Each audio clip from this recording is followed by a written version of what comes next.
আমাদের ব্রেনে একটা কাভার দেওয়া থাকে, তাকে বলা হয় মেনিনজেস। অ্যান্টিবায়োটিক ড্রাগ যে যত ঘন ঘন নিচ্ছে তার ওই মেনিনজেস পাতলা হয়ে যাচ্ছে এবং আগামীতে তার ব্রেন স্ট্রোক হওয়ার সম্ভাবনা ততটাই কাছে। শরীরকে আপনি যদি সবসময় খাবার দিয়ে ব্যস্ত রাখেন তাহলে রিপেয়ারিং কখন করবেন? আপনার বাড়িতে কোনো রিলেটিভ এসছে, আপনি যদি সেইভাবে এন্টারটেন না করেন সে চলে যাবে। আপনি জ্বর হয়েছে, আপনি যদি ফুড রেস্ট্রিক্ট করেন সে চলে যাবে। হোমিওপ্যাথি খেলে হোমিওপ্যাথি খেতে হবে, তারপরে কিন্তু অ্যালোপ্যাথি আবার খাওয়া শুরু করলে হোমিওপ্যাথি আর কাজ করবে না। আয়ুর্বেদে কিন্তু একদম পরিষ্কার পরিচ্ছন্ন ইনস্ট্রাকশন দেওয়া আছে কোন খাবারের সঙ্গে কোন খাবার চলে না, যেটা আগেকার মানুষরা ভীষণভাবে মেনে চলতেন। আজকে ডেটের মানুষরা যেহেতু এগুলো মেনে চলছে না, তার অসুখ হবেই। আপনি একটা বিয়ে বাড়ির আপনাকে এক্সাম্পল দিচ্ছি। আপনি প্রথমেই গিয়ে কফি আর চিকেন পকোড়া খেলেন, তারপরেই দেখবেন ফুচকা স্টলে ভিড়, toxic combination, milk and meat. তারপরে আপনি যখন খেতে বসলেন সেখানে মাছ খেলেন, মাটন খেলেন, তার সঙ্গে পর্যাপ্ত দই এবং মিষ্টি বা আইসক্রিম খেলেন। আপনার ক্ষমতা যেটাকে ডাইজেস্ট করার। তো ডিজিজ কি আদৌ হচ্ছে মানুষের, নাকি ডিজিজ নিজে নিজেই প্রডিউস করছে? এটা না আমি বুঝলাম যে একটা টাইম পর ধূমপান বা আদার্স কাজ কর্মকলাপের জন্য ওই রোগটা হতে পারে, কিন্তু একটা বাচ্চার টিবি হওয়ার পেছনে কি লজিক আছে স্যার? আপনি কি মঙ্গল গ্রহ থেকে টপাং করে প্যারাশুটে পড়লেন? তা তো নয়। আপনি তো একটা জেনারেশন ধরে এসেছেন। সেই জেনারেশনে কি ভালো জিনিস ছিল, কি খারাপ জিনিস ছিল, তাহলে সেগুলো কি থ্রু জেনেটিক্স আপনার থ্রু দিয়ে আসবে না? একটা বেবি হওয়ার সময় 28টা হাড় ভাঙলে যে পেইন হয়, মায়ের সেই পেইনটা হয়ে ডেলিভারিটা হয় তো। তাহলে অতটা পেইন অ্যাবজর্ব করে যখন আমি বাচ্চার জন্ম দিচ্ছি, তার প্রতি যে অ্যাট্রাকশন ডেভেলপ করবে, যখন আমার পেটটা কেটে দিয়ে বাচ্চাটাকে তুলে না হলো, কোথাও না কোথাও ডেফিসিট হবে কি? ডেফিনেটলি। থাম্বনেল দেখে অনেকেই বুঝে গেছেন আজকে আমাদের টপিক কি। বেসিক্যালি আজকে আমরা কথা বলছি হোমিওপ্যাথি, এই ট্রিটমেন্ট নিয়ে বা এই চিকিৎসা নিয়ে। আজকে আমাদের যিনি আছেন তিনি হচ্ছেন ডক্টর জয়ন্ত কুমার ঘোষ, একজন হোমিওপ্যাথি চিকিৎসক। আর আজকের এই পডকাস্টে আমরা শুধুমাত্র হোমিওপ্যাথি চিকিৎসা নিয়ে কথা বলিনি, এর মধ্যে অনেক এমন কিছু কথা আছে যেগুলো আপনার জীবন পাল্টে দিতে পারে শারীরিকভাবে এবং মানসিকভাবে। তাই সঙ্গে থাকুন আর পুরো পডকাস্টে দেখুন। হোমিওপ্যাথি চিকিৎসা দ্বারা মানুষের সত্যি রোগ নিরাময় হয়? খুব ভালো প্রশ্ন করেছেন। হোমিওপ্যাথি দিয়ে শুধু রোগ নিরাময় হয় না, ভীষণভাবে এবং অবশ্যই নিরাময় হয়। আবার এমন কিছু রোগ আছে যেগুলো চিরতরে নিরাময় হয়ে যায় আর ফিরে আসে না হোমিওপ্যাথিতে। আচ্ছা, কিন্তু আমাদের পশ্চিমবঙ্গে বেসিক্যালি, আমি জানি না বাইরের স্টেটে যদি আমি থাকি না, আমি সেই ব্যাপারটা বলতে পারবো না। আমাদের এখানে হোমিওপ্যাথি সেরকম সাড়া নেই, মানে সেই রকম রেসপন্স নেই বা সেইভাবে কলেজ নেই বা ইনফ্রাস্ট্রাকচার সেরকম নেই। কেন? এই প্রশ্নটার উত্তর দুভাবে দেওয়া যায়। প্রথম কথা হচ্ছে যে হোমিওপ্যাথির রেসপন্স নেই, এটা কিন্তু ঠিক নয়। আপনি যদি ব্যক্তিগতভাবে অ্যাট র্যান্ডাম কিছু মানুষের সঙ্গে সার্ভে করেন, তাহলে আজকের ডেটে যে তথ্য বলছে, অন্ততপক্ষে পশ্চিমবাংলার কথা বলি, 40% প্লাস মানুষ আন্ডার হোমিওপ্যাথি। 40% প্লাস? ইয়েস। এবং আজ থেকে প্রায় 10-12 বছর আগে মেট্রো সিটিতে 3-4টে মেট্রো সিটি, যেমন আহমেদাবাদ, মুম্বাই, কলকাতা, চেন্নাই, এরকম সিটিতে হোমিওপ্যাথির উপর সার্ভে করা হয়েছিল। তখন অ্যাভারেজ হোমিওপ্যাথি ইউজারের পার্সেন্টেজ ছিল অ্যাপ্রক্স 50%। 50%? এখন মুশকিল হচ্ছে যে প্যাথিতে সেইভাবে বিজনেস করা যায় না, সেই প্যাথিকে আপনি যদি বিজনেসম্যান হতেন, আপনি কি খুব প্রমোট করতেন? নিশ্চয়ই না। ওটাতে আমার লাভ নেই তো। লাভ নেই। হোমিওপ্যাথি খুব কস্ট এফেক্টিভ একটা ট্রিটমেন্ট, যে ট্রিটমেন্টের থ্রু দিয়ে আপনি কঠিন থেকে কঠিনতর অসুখকে চুটকিতে সারাতে পারেন। তার প্রচুর রেকর্ড আছে।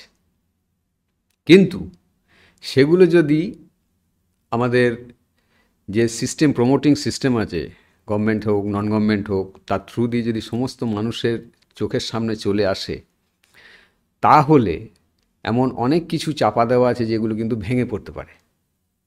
ফলে কোথাও না কোথাও হোমিওপ্যাথিকে কিন্তু প্রমোট তো করাই হয় না, রাদার হোমিওপ্যাথি যাতে উঠে যায় বা বন্ধ হয়ে যায় তার প্রচুর প্রচেষ্টা কিন্তু দেখা যায়। মানে অন্যের ব্যবসা চিরস্থায়ীর জন্য, মানে উন্নত করার জন্য একে দাবানো হয়। আমি আপনাকে একটা এক্সাম্পল দিই। একদম। এই যে এখন দেখবেন প্রচুর ভাইরাল ফিভার হচ্ছে, যে বাড়িতেই যাবেন ভাইরাল ফিভার, বাড়ির সবাই। একদম। এই ভাইরাল ফিভারে আমি at random pain killer, paracetamol জাতীয় যে ওষুধগুলো আছে, যেগুলো জ্বরের ক্ষেত্রে ইউজ করা হয়, সেই মেডিসিনগুলো আমি নিচ্ছি এবং সুস্থ হচ্ছি, তথাকথিত সুস্থ হচ্ছি বেশ, বা হয়তো কখনো কখনো তাতে হলো না, অ্যান্টিবায়োটিক নিলাম।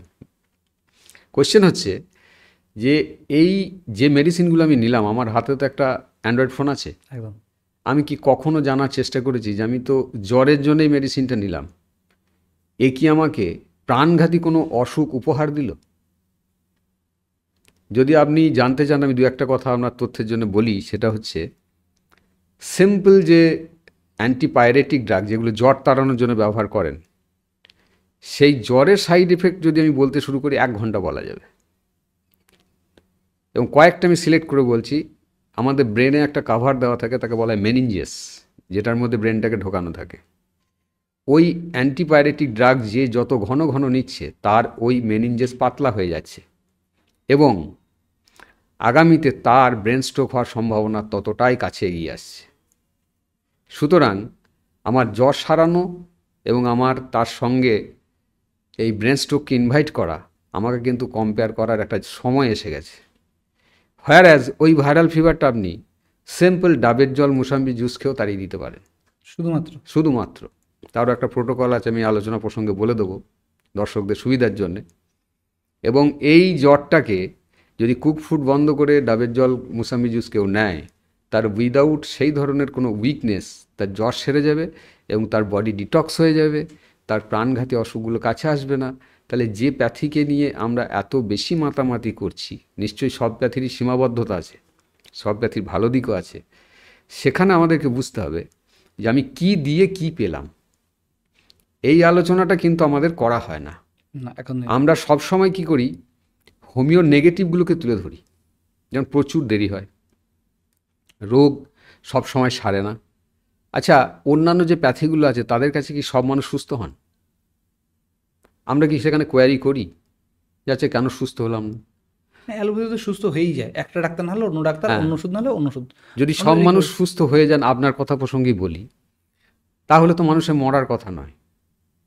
আজকে আপনার বাড়িতে এসে ওষুধ দিয়ে যাওয়ার সিস্টেম চলে আসছে, আপনার বাড়িতে ডক্টর চলে আসছে, কিন্তু আপনি 40 বছর আয়ু কভার করতে পারছেন না। তাহলে এটা কি বিজ্ঞানের উন্নতি বলা যাবে? আপনি অ্যাভারেজ এজের কথা বলছেন, কেন তাদের মানুষ মরছে? আচ্ছা, তাহলে কোথাও তো একটা ভুল হচ্ছে। সেই অনেক ভুলগুলোর মধ্যে একটা বড় ভুল হচ্ছে অকাতরে মেডিসিন খাওয়া। এবং সেই মেডিসিনগুলোর মধ্যে ম্যাক্সিমামটা কিন্তু মডার্ন মেডিসিন, যাকে আমরা তথাকথিত অ্যালোপ্যাথিক মেডিসিন বলি। তো এরকম প্রচুর অসুখ আছে যে অসুখ কিন্তু অ্যালোপ্যাথিতেও সারে না, কিন্তু আমরা কখনো কোয়ারি করি না কেন সারবে না। এবং আরও একটা ভুল আমরা করি, ধরুন আপনি কাটোয় কোনো ডাক্তারবাবুকে দেখালেন, কোনো মডার্ন মেডিসিন ডক্টরকেই দেখালেন, আপনার সেই রোগটা সারল না। আপনি কী করেন, সেই প্যাথিরই আরেকজন কোনো অভিজ্ঞ ডাক্তারের কাছে সার্চ করে যান। মানে আমাদের কথা যেটা হচ্ছে সেকেন্ড ওপিনিয়ন, সেকেন্ড ওপিনিয়ন বা থার্ড ওপিনিয়ন। আপনি চলছেন ওই প্যাথিকেই ফলো করছেন, কিন্তু আপনি কি হোমিওতে সেটা করেন? আপনি আমার কাছে এলেন, আমি হয়তো সারাতে পারলাম না, এটা আমার সীমাবদ্ধতা, এটা হোমিওপ্যাথির সীমাবদ্ধতা ভাবলে কিন্তু হবে না। আপনি কি আবার খোঁজ করলেন যে আচ্ছা এর থেকে বেটার ডক্টর আর কেউ আছেন কি না? প্রায়শই দেখা যায় পেশেন্টরা কিন্তু এইটা করেন না। একজন ডক্টরকে দেখালেন বা বড় যে হয়তো দুজনকে দেখালেন, উনি সঙ্গে সঙ্গে প্যাথি চেঞ্জ করলেন, কি হোমিওপ্যাথি পারল না। কিন্তু হোমিওপ্যাথির সীমাবদ্ধতা এটা নয়, এটা অ্যাকচুয়াল সীমাবদ্ধতা হচ্ছে আমাদের মতো ডক্টরদের। ওকে, সেই জন্যে হোমিওপ্যাথি যে রোগ সারাতে পারে তার প্রচুর প্রমাণের মধ্যে একটা প্রমাণ আপনি নিজেই দিতে পারবেন, যে একটা প্যাথি যার কোনো প্রমোশন নেই, যার কোনো ঢাকঢোল পেটানো হয় না, শুধু পেশেন্ট টু পেশেন্ট প্রমোশন হয়, সেই প্যাথিটা ওয়ার্ল্ডে এখনও কিন্তু 140 কোটি মানুষ ইউজ করে। তাহলে 140 কোটি মানুষ কোনো রেজাল্ট না পেয়ে বছরের পর বছর হোমিওপ্যাথিটাকে ইউজ করছে, এটা কি বিশ্বাসযোগ্য? কাজ তো আছে, কিছু তো কাজ নিশ্চয়ই আছে। আচ্ছা, আমরা বাকি কিছু জানার আগে আপনি বললেন যে এই যে ভাইরাল জলটা হচ্ছে, ভাইরাল ফিভার হচ্ছে, তার আপনি ডাবের জল আর মৌসুমি লেবু খেয়ে প্রসেসটা, এইটা যদি একটু বলেন ক্লিয়ারলি, আমার মনে হয় অনেক মানুষের যদি সে অ্যাকসেপ্ট করে, আমার মনে হয় অনেক মানুষের উপকার হতে পারে। লাস্ট যে প্যান্ডেমিকটাকে আমরা কভার করেছি, সেখানে এই প্রোটোকলের মাধ্যমে প্রচুর মানুষকে আমরা সুস্থ করেছি। আচ্ছা, মানে কোভিডের কথা বলছেন? হ্যাঁ, ওকে। এবং সেই প্যান্ডেমিকের সময় মানুষের যে সিমটমগুলো ছিল, দেখবেন ম্যাক্সিমামই ভাইরাল ফিভারের মতোই ছিল। কিছু কিছু ক্ষেত্রে মানুষ প্যানিকড হয়ে গিয়ে শ্বাসকষ্টের দিকে চলে গেছে। তো সেই ক্ষেত্রে আমরা যে প্রোটোকলটা ইউজ করতাম, প্রথম দিন 3 গ্লাস ডাবের জল, 3 গ্লাস মুসাম্বি জুস। ওকে, মানে সকাল বিকাল দুপুর। দ্বিতীয় দিন 2 গ্লাস ডাবের জল, 2 গ্লাস মুসাম্বি জুস, নর্মাল অ্যাভারেজের গ্লাসগুলো হয় সেই গ্লাস। 100-150 ml। তৃতীয় দিন 1 গ্লাস মুসাম্বি এবং ডাবের জল, তার সঙ্গে সিম্পল কুকড ফুড। তার মানে 2 দিন কিন্তু তাকে আনকুকড ফুডের মধ্যে থাকতে হবে। ওকে, লজিকটা আমি একটু ক্লিয়ার করে দিই। একটা কুকুরের জ্বর হয়েছে, ইমাজিন করুন। কুকুরটা কি করে? কুকুরটা দেখবেন একটা নিরিবিলি জায়গা খুঁজে সে গিয়ে ঘুমাতে শুরু করে দেয়, ও রেস্ট নিচ্ছে। আমি আপনাকে হলফ করে বলছি, আপনি সেই কুকুরটাকে মাংস নিয়ে গিয়ে দিন, ওদের তো খুব প্রিয় খাদ্য, বা তার পছন্দের কোনো খাবার নিয়ে গিয়ে দিন, সে কিন্তু খাবে না। তার মানে সে নেচারকে ফলো করছে, নেচার যেটা শিখিয়ে দিয়েছে তার অন্যথা করছে না। বেশ, আপনার বা আমার জ্বর হয়েছে, বাড়ির লোকের বক্তব্য হচ্ছে জ্বর হয়েছে, কষ্ট করে হলেও খেতে হবে, নাহলে তুমি দুর্বল হয়ে যাবে, ঠিক বলে। এখন যখন জ্বর হয় তখন আমাদের ইন্টারনাল সমস্ত সিস্টেম কিন্তু স্লো ডাউন হয়ে যায়। এই অবস্থায় আপনি খাবার খেলেন মানে ওটা কিন্তু আপনার অ্যাসিডিটি হতে বাধ্য। বডি অ্যাসিডিক হলো মানে আপনি অটোমেটিক্যালি ভাইরাসটাকে গ্রো করতে ভীষণভাবে হেল্প করে দিলেন। তার সাথে বমি, পেট খারাপ, ওগুলো যোগ হলো, ওগুলো হতো না। কুক ফুডটা না নিলে ওগুলো হতো না। ওকে, তো ওইগুলো আপনি কিন্তু ওই ভাইরাসকে দারুণভাবে কাজ করার সুযোগ করে দিলেন, স্ট্রং করছি। আপনি স্ট্রং করতে গিয়ে তথাকথিত। এবং ওই ভাইরাস এমনভাবে আপনার শরীরে প্রপাগেট করলো যে আপনাকে হয়তো হসপিটালাইজ করতে হলো শুধু খাওয়ার জন্য। হোয়ারাজ আপনি যদি বডিকে খেতে না দিতেন তাহলে কি হতে পারত? আমরা ভুলে যাই বডির কিন্তু 2টো ফাংশন আছে। ফার্স্ট ফাংশন হচ্ছে রিপেয়ারিং করা, যেটাকে আমরা পাত্তাই দিই না, যেটা ওই কুকুরটা পাত্তা দেয়, সেই জন্য ও কিছু খায় না, ও রেস্ট নেয়। সেকেন্ড ফাংশন হচ্ছে যে আপনি যে ফুডটা নিলেন সেটাকে প্রসেস করে মেটাবোলাইজ করে আপনার শরীরটাকে ঠিকঠাক রাখা। বেশ, শরীরকে আপনি যদি সবসময় খাবার দিয়ে ব্যস্ত রাখেন তাহলে ও রিপেয়ারিং কখন করবে? সম্ভব না। সেজন্যে যখন আপনার শরীরে কোনো ভাইরাল ইনফেকশন বা ব্যাকটেরিয়াল ইনফেকশন হচ্ছে, আপনি যদি বডিটাকে রেস্ট দিতে শুরু করেন, মানে খাবার কমিয়ে দিলেন বা লিকুইড ডায়েট নিলেন, বডির মধ্যে যে নিজস্ব মেকানিজম আছে সে অটোমেটিক্যালি আপনাকে সুস্থ করে দেবে। আমরা কোথাও না কোথাও এই ভরসাটাই হারিয়ে ফেলেছি যে আমি মেডিসিন ছাড়া সুস্থ হতে পারবো না। অ্যাকচুয়ালি মার্কেটিং তো সেভাবে করা হচ্ছে। মার্কেটিং সেভাবে করা হচ্ছে, একদম ঠিক। কিন্তু মার্কেটিং তো করবে মার্কেটার যারা, তারা করবে। আমার আপনার তো ধরুন একটা বড় মাথা দিয়েছেন ওপরওয়ালা, একটু তো আমাদেরকে ভাবতে হবে। এবং অদ্ভুতভাবে একটা কথাই আছে বাংলাতে, পর আর জ্বর খেতে না দিলেই পালায়। এটা কিন্তু একটা রিসার্চ প্রোডাক্ট। আপনার বাড়িতে কোনো রিলেটিভ এসছে, আপনি যদি সেইভাবে এন্টারটেন না করেন সে চলে যাবে। আপনি জ্বর হয়েছে, আপনি যদি ফুড রেস্ট্রিক্ট করেন সে চলে যাবে। এবং জ্বর মানুষ যেটা জানে ওটা কিন্তু জ্বর না। জ্বর একটা হচ্ছে ন্যাচারাল ফেনোমেনা। কারণ কেউ একটা আননোন এন্টিটি বডিতে ঢুকে গেছে, যাকে বডি রেকগনাইজ করার প্রসেস চালাচ্ছে। সে দেখছে যেই হোক আমি আগে তাকে টেম্পারেচারটাকে বাড়িয়ে দিয়ে তাকে অন্ততকে ট্র্যাপ করে রেখে দিই, ওকে, এবং আমি তাকে মেরে ফেলবো। তাই বডির নিজস্ব মেকানিজম ওয়াইজ সে কিন্তু টেম্পারেচারটাকে বাড়াচ্ছে। আমি কি করলাম? আমি এত ইন্টেলিজেন্ট, বডির ইন্টেলিজেন্সের উপরে গিয়ে ওর এই মিলিটারি সিস্টেমটাকে একটা অ্যান্টিবায়োটিক ট্যাবলেট খাইয়ে ওটাকে আমি ভেঙে দিলাম। আচ্ছা, বডির মধ্যে থেকে গেল। এবং জামকে সুবিধা করে দিলাম যে তুমি যত বড় প্রোপাগেট করো। আলটিমেট যেটা হলো, আমার নিজস্ব ইমিউনিটিটা তছনছ হলো, এবং যে জ্বরটা হয়তো 2-3 দিনে সারত সেটা 15 দিন লাগলো। এই হচ্ছে আমাদের থট প্রসেস। এখান থেকে যদি আমরা বেরোতে না পারি তাহলে কিন্তু অকাল মৃত্যু কোনোভাবেই আটকানো যাবে না, এবং মৃত্যু মিছিল বললেও কম বলা হবে। মানে এর ফলেই কি অল্প বয়সে হার্ট অ্যাটাক বা ব্রেন স্ট্রোক বা স্ট্রোক যেগুলো হচ্ছে আর কি, এরই কারণ কি এটাই বা এই প্রসেস? অনেকগুলো কারণের মধ্যে একটা কারণ হচ্ছে যে সেলফ মেডিকেশন, নিজে নিজেই ওষুধ খাওয়া। আজকে ডেটে আমরা আমাদের প্র্যাকটিসে দেখছি যে মানুষ কিন্তু আর ডক্টরের কাছেও যায় না। সে ফার্স্ট একটা অ্যান্টিবায়োটিক ড্রাগ নিল, 2 দিন না হলো তো সে নিজে নিজে অ্যান্টিবায়োটিক চার্জ করলো। বেশ, আমি এই প্রসঙ্গে একটু লেন্দি বলছি বিষয়টা বোঝার সুবিধার্থে। সেটা হচ্ছে যে আপনি অ্যাকচুয়ালি অ্যান্টিবায়োটিক বলতে কি নিচ্ছেন এটা আপনার কি জানা আছে? জানা নেই। ওর কাজ হচ্ছে ব্যাকটেরিয়া মেরে দেওয়া। ও কিন্তু গুড ব্যাড বুঝবে না, ও মেরে দেবে, ওর কাজ হচ্ছে ওটা। বেশ, আমি বা আপনি যখন জন্মাচ্ছি তখন আমাদের যে 21-22 ফুটের ইন্টেস্টাইন, ওর মধ্যে কিন্তু প্রচুর পরিমাণে হেলদি ব্যাকটেরিয়া দেওয়া হয়, গুড ব্যাকটেরিয়া, যাকে বলা হয় প্রোবায়োটিক। ফাইন, আপনি যেই অ্যান্টিবায়োটিকটা নিলেন ও কিন্তু অকাতরে প্রোবায়োটিকগুলোকেও মেরে দিল। মানে বাড়িতে চোর এসছে, আপনি বন্দুক চালাচ্ছেন, আপনার মানুষজন হয়তো তাদের মধ্যে রয়েছে, তারাও মরে গেল। রাইট? এইবার আপনি অ্যান্টিবায়োটিক যখন নিলেন, আপনার শরীরে প্রোবায়োটিকটা কিন্তু ধীরে ধীরে কমতে শুরু করলো। তার মানে ধরে নিন একটা দেশের মিলিটারি কমছে কিন্তু আর রিক্রুটমেন্ট হচ্ছে না, রোগ প্রতিরোধ ক্ষমতা কমতে থাকছে। প্রোবায়োটিক যত চলে যাবে তত আপনার খাবার খেয়ে হজম করার ক্ষমতা নষ্ট হয়ে যাবে, আপনার শরীর অ্যাসিডিক হয়ে যাবে। এবং আমাদের শরীরটা কিন্তু একটা স্কেলে বাঁধা আছে, যেটাকে আমরা স্কেল বলি, পিএইচ স্কেল, অর্থাৎ অ্যাসিডিক না অ্যালকালাইন। যার বডি যতটা অ্যালকালাইন সে ততটা সুস্থ মানুষ, ওকে, যার বডি যতটা অ্যাসিডিক সে ততটাই কিন্তু অসুস্থ মানুষ। তাহলে অ্যাসিডিক কীভাবে হলো? ওই ধরনের ড্রাগস নিলে কিন্তু আপনার শরীর কনস্ট্যান্ট অ্যাসিডিক হয়ে যাবে। যত অ্যাসিডিক হচ্ছে তত আপনার হার্টের ব্লকের পার্সেন্টেজ বাড়ার সম্ভাবনা প্রবল। আচ্ছা, তাহলে আপনার শুরুটা কোথা থেকে হলো? Self medication, right? একদম। আপনি জ্বর হয়েছে, আপনি অন্যান্য ডেভেলপড কান্ট্রিতে যাবেন, আপনাকে 2 থেকে 3 দিন 4 দিন অবজারভেশনে রাখা হবে, নো মেডিসিন। ইনফ্যাক্ট জ্বরে 2-3 দিনের মধ্যে দেখবেন 90% পেশেন্ট এমনিই ঠিক হয়ে যায়, কারণ আমাদের বডি মেকানিজম আছে। যত আপনি বডি মেকানিজমকে ইউজ করবেন তত আপনার ইমিউনিটি কিন্তু কনস্ট্যান্ট গ্রো করতে থাকবে। আর যত আপনি বডি ইমিউনিটির পরিবর্তে মেডিসিন ইউজ করছেন তত আপনার ইমিউনিটি তলানিতে যাচ্ছে। ওকে, একটা সময় আসছে যখন আপনার শরীরে সিম্পল একটা ইনফেকশন হবে, আপনি সেটাতেই মারা যাবেন। এটা গেল একটা দিক। দ্বিতীয় যে ভয়ঙ্কর দিকটা 2027-এর পর দেখতে পাবেন বা 28, 95% মানুষের শরীরে অ্যান্টিবায়োটিক রেজিস্ট্যান্ট হতে চলেছে। ফাইন, কোনো কারণে আমার কোনো ইনফেকশন হয়েছে, ডক্টর তো ওষুধ লিখে দিলেন, সিস্টার হয়তো মেডিসিন প্রেসক্রাইব করে দিলেন, দিয়ে দিলেন, পেশেন্ট কিন্তু সকালবেলায় ডেথ। কেন কি? ওই অ্যান্টিবায়োটিক তার শরীরে রেজিস্ট্যান্ট হয়ে গেছে।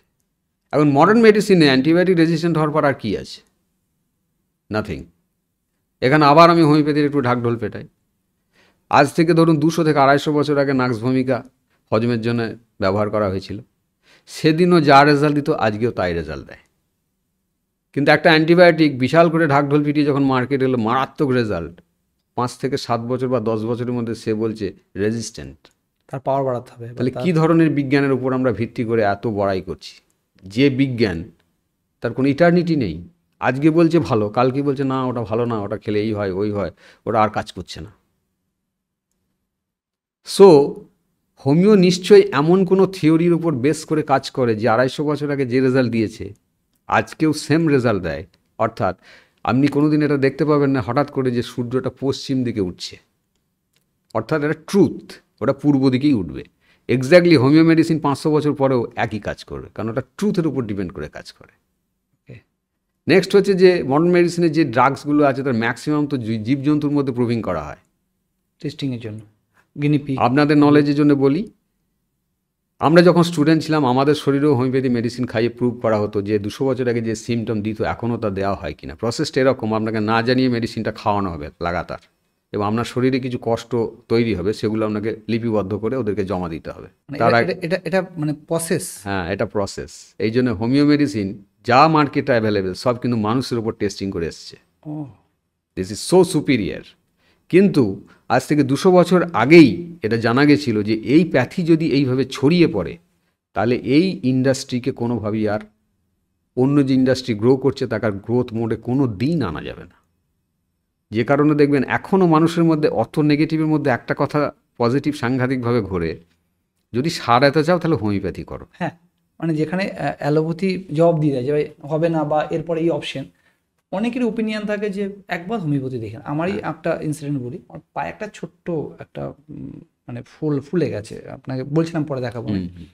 তো আমি ডাক্তারকে দেখালাম, ডাক্তার বললো যে অপারেশন করতে হবে, অপশন কিছু নেই, ব্লকেজ হয়েছে সামথিং। আমার বন্ধু এবং আমার আরও কয়েকজন পরিচিত তারা বলছে একবার হোমিওপ্যাথিকে দেখিয়ে নে, অপারেশন তো করতেই হবে, তোকে করতেই হলো, বাট 2 মাস 4 মাস একটু দেখিয়ে নে, যদি ওখান থেকে উপকার হয়। মানে এই থটটা কিন্তু আজও আছে। কেন আছে? আপনার প্রশ্নের উত্তর প্রশ্নের মধ্যেই আছে। যদি এটা ট্রুথ না হতো তাহলে কেন আপনাকে কিছু মানুষ প্রমোট করলো হোমিওপ্যাথিটা একবার করে দেখ? অর্থাৎ এর কিন্তু সত্যিই কিছু সত্যতা এবং যথার্থতা আছে যেটা মানুষ চাইলেও অস্বীকার করতে পারছে না।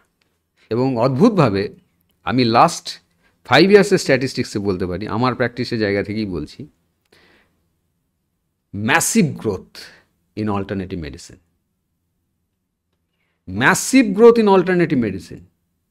মানে আপনি ইমাজিন করতে পারবেন না কীভাবে গ্রো করছে, মানুষ ফ্রাস্ট্রেটেড টোটালি, হাঁটুতে যন্ত্রণা করছে, সাপোজ পোস্ট কোভিড এই ধরনের অনেক কমপ্লিকেশন এসছে, হাঁটুর যন্ত্রণার জন্য সে blood test, X ray, MRI সবই তো হলো, ফাইনালি প্রবলেমটা তো সলভ হচ্ছে না। তখন সে বাধ্য হয়ে তার যন্ত্রণার জন্য সে খুঁজতে শুরু করছে কী অল্টারনেটিভ আছে। এই জায়গায় আমি ধন্যবাদ দেবো সোশ্যাল মিডিয়াকে। সোশ্যাল মিডিয়ার দৌলতে মানুষ কিন্তু এটুকু জানতে পেরেছে যে কঠিন কঠিন রোগগুলো কিন্তু হোমিওতে চুটকিতে সারানো যায় এবং সত্যিই রেজাল্ট হয়।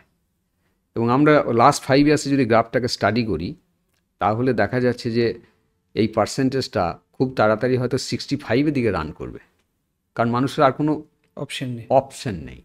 কিন্তু স্যার এখানে একটা বিষয় আছে, এটা মিথ না সত্যি জানা নেই আমার, আমি জাস্ট জিজ্ঞাসা করছি। সেটা হচ্ছে যে অনেকে বলে যে হোমিওপ্যাথি খেলে হোমিওপ্যাথি খেতে হবে, তারপরে কিন্তু অ্যালোপ্যাথি আবার খাওয়া শুরু করলে হোমিওপ্যাথি আর কাজ করবে না।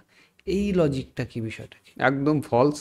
এরকম কোনো সিস্টেম কাজ করে না। যদি বলেন কেন, আজকে ডেটে অ্যালোপ্যাথি মেডিসিন নেন না এমন মানুষ খুব কম আছেন। যেমন ধরুন কারো সুগার, তিনি হাঁটুর যন্ত্রণা ট্রিটমেন্টের জন্য আমার কাছে এলেন, উনি সুগারের মেডিসিন অ্যাজ ইট ইজ খাচ্ছেন, তার পাশাপাশি ওনার হাঁটুর যন্ত্রণা সেরে যাচ্ছে। কিংবা ধরুন হাইপার টেনশন আছে, সে প্রেশারের মেডিসিন খায়, তাকে আমরা যথারীতি মেডিসিন দিচ্ছি, তার যে কমপ্লিকেশন নিয়ে এসছে সেগুলো সেরে যাচ্ছে। এগুলো সব মিথ। একটা সময় কিছু কিছু হয়তো ডক্টর ওভার কনজারভেটিভ হয়ে এরকম কিছু কথা প্রচার করে ফেলেছিলেন, কিন্তু বাস্তবে যেটা দেখা গেছে, আমার কাছে এমন পেশেন্টও আছে ডেলি ফুল ড্রিঙ্ক করেন, তারপরেও তার রোগ সুন্দরভাবে সেরে যাচ্ছে। ক্লিয়ার?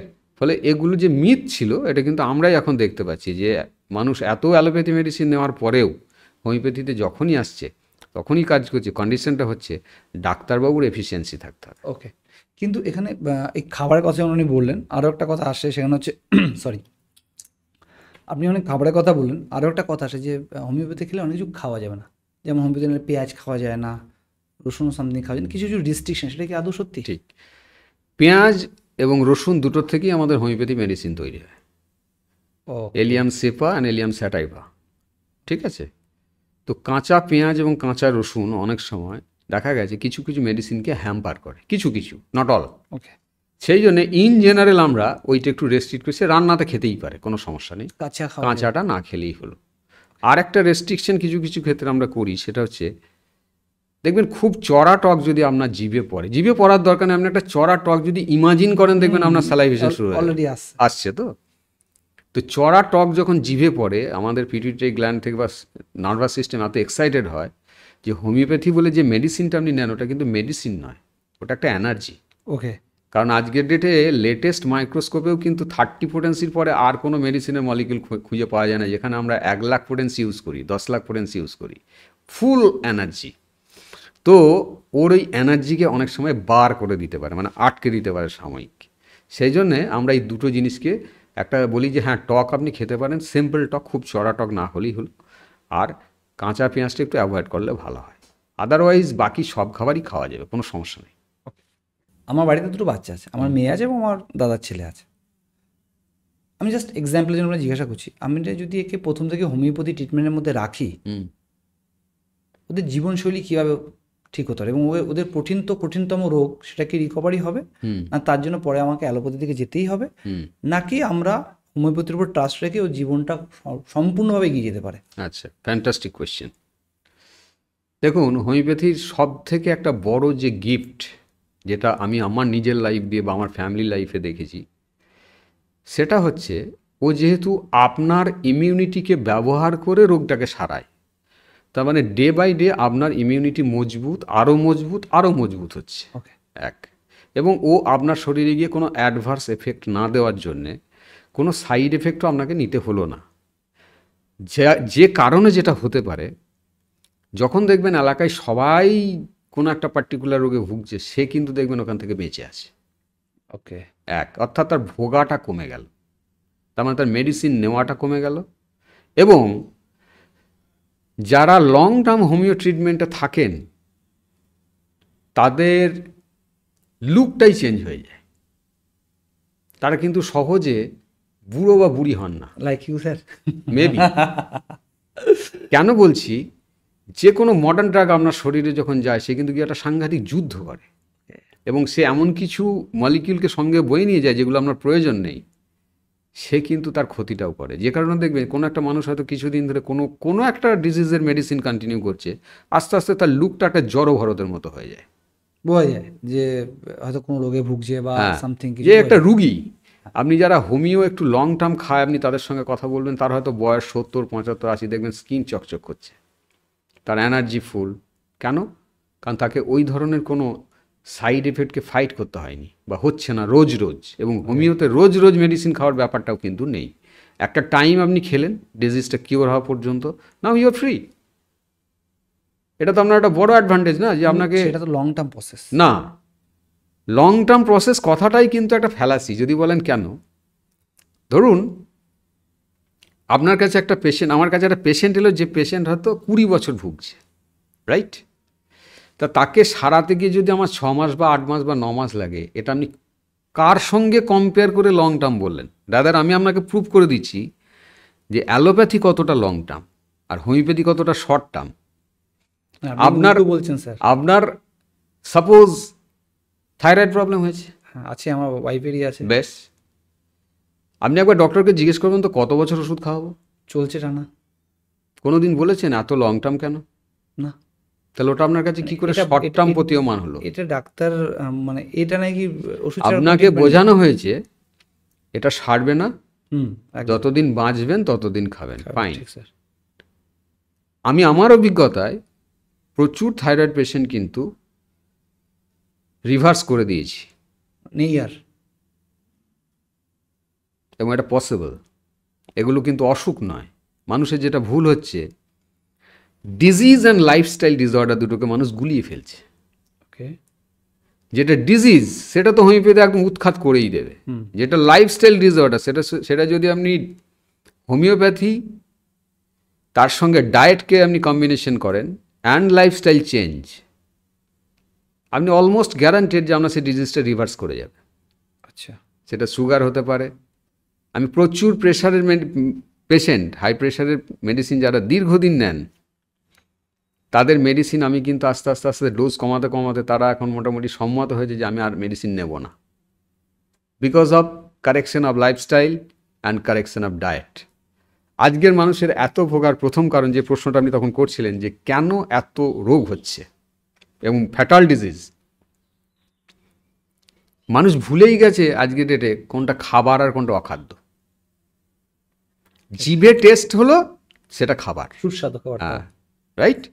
একবারের জন্য ভাবলো না যে এটা আমার পেটের জন্য সুস্বাদু কিনা, শরীরের জন্য সুস্বাদু কিনা, রাইট। তো আয়ুর্বেদে কিন্তু একদম পরিষ্কার পরিচ্ছন্ন ইনস্ট্রাকশন দেওয়া আছে কোন খাবারের সঙ্গে কোন খাবার চলে না, যেটা আগেকার মানুষরা ভীষণভাবে মেনে চলতেন। আজকের ডেটের মানুষরা যেহেতু এইগুলো মেনে চলছে না, তার অসুখ হবেই হবে। ফর এক্সাম্পল, আপনি একটা বিয়ে বাড়ির আপনাকে এক্সাম্পল দিচ্ছি। আপনি প্রথমেই গিয়ে কফি আর চিকেন পকোড়া খেলেন, খেলাম, বেশ, তারপরেই দেখবেন ফুচকা স্টলে ভিড়, আপনি ফুচকা খেলেন, তাহলে আপনি কফিতে কি ছিল? দুধ ছিল তো, একদম, বেশ, মিল্ক অ্যান্ড মিট, বেশ, এটা কিন্তু একটা toxic combination, milk and meat. Next আপনি নিলেন ফুচকা, হিউজ টক, বেশ, তারপর আপনি যখন খেতে বসলেন সেখানে মাছ খেলেন, মাটন খেলেন, তার সঙ্গে পর্যাপ্ত দই এবং মিষ্টি বা আইসক্রিম খেলেন, সবগুলি কিন্তু মিল্ক প্রোডাক্ট। তাহলে মিল্ক প্রোডাক্ট তার সঙ্গে যদি আপনি হিউজ পরিমাণে মাটন চিকেন খান, আপনার ক্ষমতা আছে এটাকে ডাইজেস্ট করার? তার জন্য কোল্ড ড্রিঙ্কস আছে তো। আচ্ছা, কোল্ড ড্রিঙ্কস কিন্তু ডাইজেস্টার না, কোল্ড ড্রিঙ্কস আরও আপনার বডিটাকে অ্যাসিডিট করে দেবে। এখানে যেটা হলো, এই রকম ধরনের কম্বিনেশন ফুড যখন আপনার শরীরে বারবার ঢুকছে, আপনি গ্যারান্টেড থাকবেন আপনার সেতি হয়ে যাবে। সেটি যে কারণে এখন দেখবেন লিউকোডার্মা বা সেতির পেশেন্টের সংখ্যাটা বাড়তে শুরু করেছে। বেড়েছে, আগে থেকে ডেফিনেটলি বেড়েছে আশেপাশে। কারেক্ট। কোথার থেকে হলো? সবই তো ভালো খাবার খেলেন। বাট ভালো খাবার সেটাই যে খাবারটা খেয়ে আপনি ইজিলি ডাইজেস্ট করতে পারেন, ইজিলি ঘুমাতে পারেন, এবং সকালে আপনার বাওয়েল, আপনার পটি একদম ক্লিন হয়ে গেল, সেটা হচ্ছে সুস্বাদু এবং সেটা হচ্ছে খাবার। বাকি যেটাই খাচ্ছেন সেগুলো অখাদ্য। ওটা কিন্তু আপনার ভাষায়, আমাদের ভাষায় কিন্তু সুস্বাদু নয়, আমাদের খাওয়া। রাইট। দেখুন, প্রকৃতি হচ্ছে আমাদের সব থেকে বড় শিক্ষক। একদম, হোমিওপ্যাথি বলুন, অ্যালোপ্যাথি বলুন, আয়ুর্বেদ বলুন, সব থেকে বড় ডক্টর হচ্ছে প্রকৃতি। প্রকৃতি আপনি যে রিজিয়নে বাস করেন সেই রিজিয়নে রিজিয়নাল অ্যান্ড সিজনাল কিছু ফ্রুটস তৈরি করে। সব জায়গাতেই তো আপেল হতে পারতো, হয় না কেন? না সব জায়গায় আম হতে পারতো, হয় না কেন? কোনো তো একটা কারণ আছে। কারণটা হচ্ছে, দেখুন, যখন আপনি গরমে হাঁসফাঁস করছেন, আপনার একটা রসালো ফলের দরকার, ওকে তখনই তরমুজটা পান আপনি, তখনই আমটা পান। কিন্তু আপনি খেলেন কি? মা তো নিয়ে দাঁড়িয়ে আছেন, আপনি আমের পাশ দিয়ে গিয়ে ঢুকে পড়লেন, পিৎজা খেয়ে বেরিয়ে পড়লেন, তো আপনার স্ট্রোক হওয়াটা খুব আশ্চর্যজনক। আচ্ছা এইসব কারণে কি আমাদের অ্যাভারেজ যে এজ, যেটা আগে আমাদের দাদু বা আমার বাবার দাদু দাদার কাছে মুখে শোনা যে অ্যাটলিস্ট 80-90 বছর, আমার ঠাকুমা যেমন 100 বছর বেঁচেছে, এখন যেমন অ্যাভারেজ এজটা অনেকটা কমে এসেছে, এটাই কি তার কারণ? এক্স্যাক্টলি, এটাই তার কারণ। কারণ আপনি যে বাইকটা কিনেছেন, আপনার ম্যানুয়ালে দেওয়া আছে যে আপনি এত কিলোমিটার গেলে মোবিল চেঞ্জ করবেন, এত কিলোমিটার গেলে হাইড্রোলিক অয়েল পাল্টাবেন, আপনি এটা পেট্রোলেই চালাবেন, এই ধরনের পেট্রোল ইউজ করবেন। আপনি কিন্তু কোনো রকম অন্যথা করছেন না। যে বাইকটার যা দাম, ওটা আপনার শরীরের 100 পার্ট বিক্রি করলে ওটা ওরকম 10টা বাইক হবে। কিন্তু আপনার যে বডি, যার দাম মোটামুটি 200 কোটি টাকা ধরে নিন, তার জন্য কি আপনার কোনো ম্যানুয়াল আছে?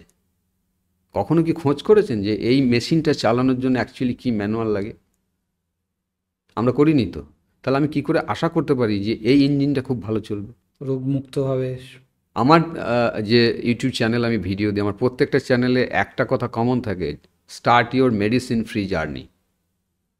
এটা আজও সম্ভব, শুধু সিম্পল কিছু প্রোটোকল। সেটা হচ্ছে সিজনাল ফ্রুটসকে ইনভাইট করা, ননভেজ নিশ্চয়ই খাবো, তার সঙ্গে পর্যাপ্ত পরিমাণে স্যালাড খেয়ে ননভেজ খাবো, এবং ডিনার টাইম কখনোই 6:30 বা 7টার পরে হবে না।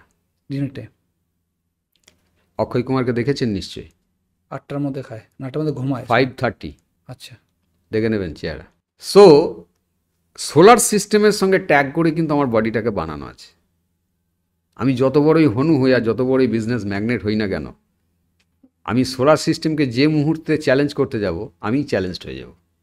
নেচারের বাইরে গিয়ে আমরা কিছু করতে পারবো না। কিচ্ছু করতে পারবো না। ও সাময়িক মনে হতে পারে আমার যে আমি এত বড় একটা বিজনেস ওনার, আমার এত প্রপার্টি আছে, এই আছে, কিন্তু আমার শেষ গাড়িটা অ্যাম্বুলেন্স, তখন আর কিন্তু বিএমডব্লিউ কাজে লাগছে না। তো ওটা এই কারণেই হবে যদি আমি সোলার সিস্টেমকে চ্যালেঞ্জ করি। আমাদের বডিতে একটা ক্রোনোলজি আছে, সেই ক্রোনোলজিকে আমাকে ফলো করতে হবে, বডি কিন্তু ওটা ফলো করবে না। যখনই আমি ওটা চেঞ্জ করছি, তখন বডির যে হারমোনি, ধরুন একটা হারমোনিয়ামে এতগুলো রিড আছে, দুটো রিড যদি আপনি খারাপ করে দেন, গান করা যাবে কি? যাবে না। এক্স্যাক্টলি আপনি যখন কোনো একটা সিস্টেমকে চেঞ্জ করে দিলেন, আপনার বডি কিন্তু ফেলিওর হতে শুরু করবে স্টেপ বাই স্টেপ। আপনাকে অ্যালার্ম, সবসময় বডি কিন্তু আপনাকে মেসেজ দেয়, নোটিফিকেশন দেয়, কিন্তু আপনি ইগনোর করছেন। যেমন আপনার বুক জ্বালা শুরু হচ্ছে, বডি কিন্তু নোটিফিকেশন দিচ্ছে, গেট রেডি, এখান থেকে তোমাকে আমি ক্যান্সার পর্যন্ত নিয়ে যাব, কিন্তু গেট রেডি, ও বারবার আপনাকে বলছে। কিন্তু আপনি ওটাকে কিভাবে ম্যানেজ করলেন? একটা অ্যান্টাসিড খেলেন, fine, because you are smart. But ultimately এটা প্রুফ হয়ে যাবে যে হোয়াট ইউ আর অ্যাকচুয়ালি। কারণ ওই হার্টবার্ন আপনাকে ইন্ডিকেশন দিচ্ছিল যে আমার ডাইজেশনটা ঠিকমতো হচ্ছে না, তুমি দেখো কিছু ভুল করছো কি না। তাহলে বডি আমাকে এভরি মোমেন্ট কিন্তু আমাকে নোটিফিকেশন পাঠাচ্ছে। আমার কোমরটা ব্যথা করছে, সে আমাকে বলতে চাইছে যে আচ্ছা তুমি কি অনেকক্ষণ বসে আছো, একটু হাঁটাহাঁটি করো না। আমি কি করলাম, ওখানে একটা পেন কিলার নিয়ে শুয়ে পড়লাম। That pain killer will damage my kidney. তো ডিজিজ কি আদৌ হচ্ছে মানুষের, নাকি ডিজিজ নিজে নিজেই প্রডিউস করছে? যদি ডিজিজ হতো, আজকে কুকুর বিড়ালগুলো কার ভরসায় রাস্তায় ঘুরে বেড়াচ্ছে? যদি আপনি তাই বলেন, একটা বাচ্চার অনেক রোগ হয়, যে রোগগুলো একদম মানে আননোন, যেমন একটা বাচ্চার টিবি পর্যন্ত হয় ছোট বয়সে। এটা না আমি বুঝলাম যে একটা টাইম পর ধূমপান বা আদার্স কাজ কর্মকলাপের জন্য ওই রোগটা হতে পারে, কিন্তু একটা বাচ্চার টিবি হওয়ার পেছনে কী লজিক আছে স্যার? প্রথম কথা হচ্ছে যে বাচ্চাটা কেমন হবে এটা অনেকখানি ডিপেন্ড করে তার পেরেন্টসদের ওপর। আচ্ছা, ঠিক আছে। আমরা যখন কেস হিস্ট্রি নিই, অনেক পেশেন্ট আমাদেরকে আনস্মার্ট ডক্টর ভেবে খুব হাসাহাসি করে যে আমাকে দেখাতে গেছি, আমার ঠাকুমার কথা জিজ্ঞেস করছে। আচ্ছা, আপনি কি মঙ্গল গ্রহ থেকে টপাং করে প্যারাশুটে পড়লেন? তা তো নয়। আপনি তো একটা জেনারেশন ধরে এসেছেন। তাহলে সেই জেনারেশনে কি ভালো জিনিস ছিল, কি খারাপ জিনিস ছিল, সেগুলো কি থ্রু জেনেটিক্স আপনার থ্রু দিয়ে আসবে না? ডেফিনেটলি। এবার আপনার কিছু জানা নেই, তার মানে সেই ঘটনাটা একটা ভেগ, এই যে চিন্তা ভাবনা যেটা হোমিওপ্যাথিকে কেন্দ্র করে বলা হয়। আমি আজ পর্যন্ত খুব কম মানুষকে দেখেছি যারা হোমিওপ্যাথি সম্পর্কে পড়াশুনো করে কথা বলেছেন। আমি রাজি আছি ডিবেট আসতে, কথা বলুন পড়াশুনো করে। আমি যদি এরকম একটা মন্তব্য করি যে রবীন্দ্রনাথকে নোবেল দেওয়াটা খুব বাড়াবাড়ি হয়েছে, তাহলে লোক কিন্তু আমাকেই হাঁ করে দেখবে যে এই বুর্বকটা কোথা থেকে এসছে। রবীন্দ্রনাথকে নিয়ে কিন্তু আর ফার্দার কোনো কোয়েশ্চেন হবে না, হওয়া উচিতও নয়। আমি হোমিওপ্যাথি সম্পর্কে যখন মন্তব্য করব, তখন আমার কিন্তু সেই সাবজেক্টটা নিয়ে একটু ডিটেলে পড়াশুনো করার দরকার আছে। আমি ডক্টর পাটিলের কথা বলতে পারি, ওনার কেসটা বলছি, আপনাদের খুব ভালো লাগবে। ডক্টর পাটিল হচ্ছে চেস্ট মেডিসিন এমডি, এবং ওনার নিজের একটা হসপিটাল আছে, মানে তখন ছিল। অ্যালোপ্যাথি? হ্যাঁ, অ্যালোপ্যাথি। উনি চেস্ট মেডিসিন এমডি করেছেন। ওনার মা বিভৎস অসুস্থ, আইসিইউতে 5 বছর। এই ভিডিওটা আমার ফেসবুকে আমি শেয়ার করেছি কয়েকদিন আগেই। তো ডক্টর পাটিল আর 5 জন মডার্ন ডক্টরের মতো হোমিওপ্যাথিক ওরকম নাক ছিটকে দেয়, ওসব কি জলপোড়া, প্ল্যাসিবো ট্রিটমেন্ট বলে ওরা। যদিও বিজ্ঞান এখন প্রুফ করে দিয়েছে, যেটা সুইজারল্যান্ডে যে সার্ন আছে, সার্নের যে 27 কিলোমিটার জুড়ে একটা মেশিন আছে, সেই মেশিনে প্রুফ করা গেছে যে হোমিওপ্যাথি মেডিসিন জেনুইনলি কাজ করে। এতে ট্যাকিয়ান পার্টিকেল আছে, যে পার্টিকেল ইলেকট্রনের স্পিডকে কম বেশি করে দিতে পারে। 200 বছর আগে কোয়ান্টাম মেকানিক্স নিয়ে একটা বিজ্ঞান কাজ করছে, সেখানে মানুষ তাকে ভুতুরে বলবে তো স্বাভাবিক জিনিস। আজকে কোয়ান্টাম মেকানিক্স নিয়ে কথা হচ্ছে 200-250 বছর পরে। হ্যানিম্যান সাহেব যখন হোমিওপ্যাথিকে লঞ্চ করছেন, তখন উনি কোয়ান্টাম মেকানিক্সের থিওরি দিয়ে কাজ করছেন। মানুষ কী করে বুঝবে? আবার যে বুঝছে না তাকেই আমরা বলছি অভিজ্ঞ লোক। তো এটা কিন্তু সার্নে প্রুফ হয়ে গেছে, এবং বিজ্ঞানীরা মেনে নিয়েছেন, না, ইটস এ জেনুইন সায়েন্স। কারণ এই ইলেকট্রনের স্পিডকে কম বেশি করে ডিজিজটাকে রিমুভ করে দিচ্ছে। ওকে। তো ডক্টর পাটিলের মা প্রায় শেষ যাত্রায়, আর ওনাকে বাঁচানো সম্ভব হবে না। ওনাকে কিছুদিন আগে ওনার এক বন্ধু একটা হোমিওপ্যাথি বই গিফট করেছিলেন, যে যদি কখনো মনে হয় পড়ে দেখো। আমরাও করি, যখন কাউ দেখি যে একদম চেঞ্জ করা যাচ্ছে না, আমরা বই দিয়ে তাকে বোঝানোর চেষ্টা করি। ডক্টর পাটিল পুরো হোপলেস, মাকে প্রচুর ভালোবাসতেন, যে আমার বিদ্যে এখানেই শেষ, আমার প্যাথি এখানেই তাহলে শেষ, আমি কিছুই করতে পারবো না মায়ের জন্যে। উনি আনমনে ওরকম বসে আছেন আর প্রে করছেন ঠাকুরের কাছে, যে ঠাকুর তুমি একটা কিছু করো। তো ইউনিভার্স কিন্তু আমাদেরকে সবসময় রেসপন্ড করে, আমরা বুঝতে পারি কি পারি না সেটা অন্য কথা। তো ইউনিভার্স তাকে একটা নোটিফিকেশন পাঠালো যে ওইখানে বইটা আছে, বইটা খোলো। উনি আলতোভাবে বইটা নিয়ে একটা মানে মনটা তো অন্যদিকে বিভ্রান্ত হয়ে আছে। উনি বইটা খুললেন, প্রথম যে মেডিসিনটা উনি পড়তে শুরু করলেন আর্সেনিকাম অ্যালবাম। যে পেশেন্ট মৃত্যু পথযাত্রী, প্রচণ্ড মৃত্যু ভয়, যা খায় বমি করে ফেলে, পেটে কিছু থাকে না, খুব অস্থির। দেখছেন মায়ের পুরো পিকচারটা মেডিসিনে লেখা আছে। উনি কিন্তু হোমিওপ্যাথির কিছুই জানেন না। উনি তুরন্ত মেডিসিনটা কিনে নিয়ে এসে 2 ফোঁটা মাকে খাইয়ে দিলেন। পরের দিন সকালে মা উঠে বসলেন, ম্যাজিকের মতো কাজ করেছে। তারপরের দিন উনি বললেন আমার খিদে পেয়েছে, আফটার 5 ইয়ার্স আমাকে খেতে দাও। এবং উনি রাত জেগে পড়াশুনো শুরু করলেন, এবং পুরো নিজের প্যাথিকে একরকম বয়কট করে উনি আবার করে হোমিওপ্যাথিতে ভর্তি হয়ে বিএইচএমএস কোর্স কমপ্লিট করে এখন উনি কিন্তু ফুল প্লেজে হোমিওপ্যাথি ট্রিটমেন্ট করেন, এবং এই হসপিটালে আর কিন্তু পেশেন্ট নেই। আর ওনার মা? ওনার মা পুরোপুরি সুস্থ। আপনি জানতে চাইছিলেন না হোমিওপ্যাথি কী করে? ভিডিও ইউটিউবে অ্যাভেলেবেল আছে, ফেসবুকে অ্যাভেলেবেল আছে, ডক্টর পাটিলের সাক্ষাৎকার। আমাদের একজন কাছের লিডারের নিজের রোগের কথা বলি, ডক্টর মানস ভূঁইয়া, উনি একজন অ্যালোপ্যাথি ডক্টর। প্রসঙ্গত আমি বলি, আমি কিন্তু এখানে মানে কোনো প্যাথিকে ছোট করার জন্য বলছি না, একটা কম্প্যারেটিভ ডিসকাশন। যারা বলেন যে হোমিওপ্যাথিতে কিছু নেই বা কিছু হয় না, আমি তাদের জন্য এইটুকু মেসেজ দিতে চাই যে দয়া করে একটু পড়াশোনাটা করুন। আপনার হয়তো অনেক বিপদ আপনি নিজেই সলভ করে ফেলতে পারবেন। একটু পড়াশুনো করুন, করে কথা বলুন। কারণ আমরা কেউ কারো শত্রু নয়, আমরা সবাই মানুষ, আমরা সবাই ভালো হওয়ার জন্যই তো একটা প্যাথিকে হায়ার করি। তো ওনার একটা মাথার যন্ত্রণা ছিল, যেটা সাইনোসাইটিস বলি আমরা।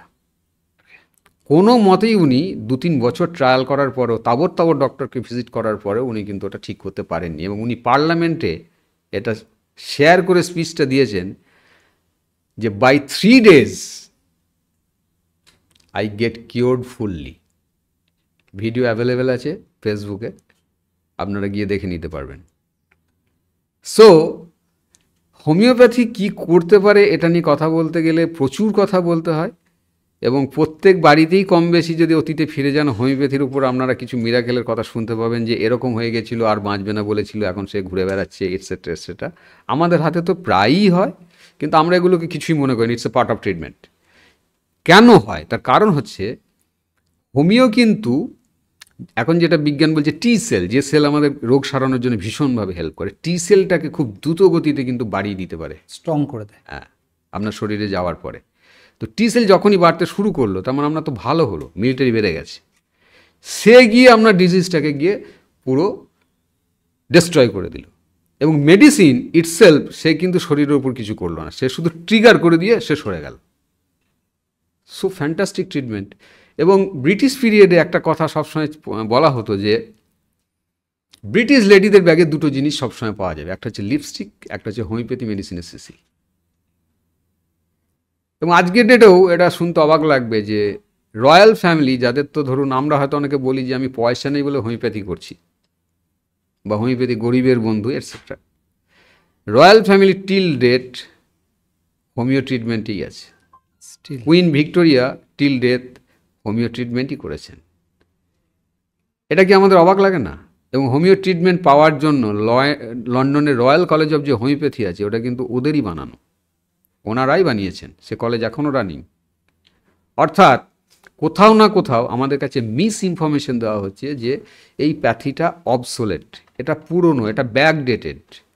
সূর্য পূর্ব দিকে ওঠে, এটা তো সবসময় আপডেটেড, এটা আবার ব্যাকডেটেড কী করে হবে? হোমিও যে থিওরিতে কাজ করে, এটা তো ইটারনাল থিওরি। যে ডিজিজটা আপনার হয়েছে, সেই ডিজিজ আমি আর্টিফিশিয়ালি মেডিসিন দিয়ে আপনার শরীরে তৈরি করছি একটু জোর ফর্মে। ওই ডিজিজটা, অরিজিনাল ডিজিজটাকে হাঁটিয়ে দেওয়ার পরে ও যেহেতু আর্টিফিশিয়াল, ও কয়েকদিনের মধ্যে নিজেও চলে গেল, আপনি ডিজিজ ফ্রি হয়ে গেলেন। সো ভেরি সায়েন্টিফিক সিস্টেম, এটা খারাপ কী করে হতে পারে? আমার কাছে ব্যাখ্যাটা ওইভাবে এসেছে, তাহলে আমারও তো একটা দায়িত্ব বর্তায় যে একটু নাড়াচাড়া করে দেখি। আজকে তো অ্যান্ড্রয়েড ফোন সবার হাতেই আছে, আমরা একটু খোঁজ করলেই জানতে পারবো যে হোমিওতে সত্যিই কিছু হয় কি হয় না।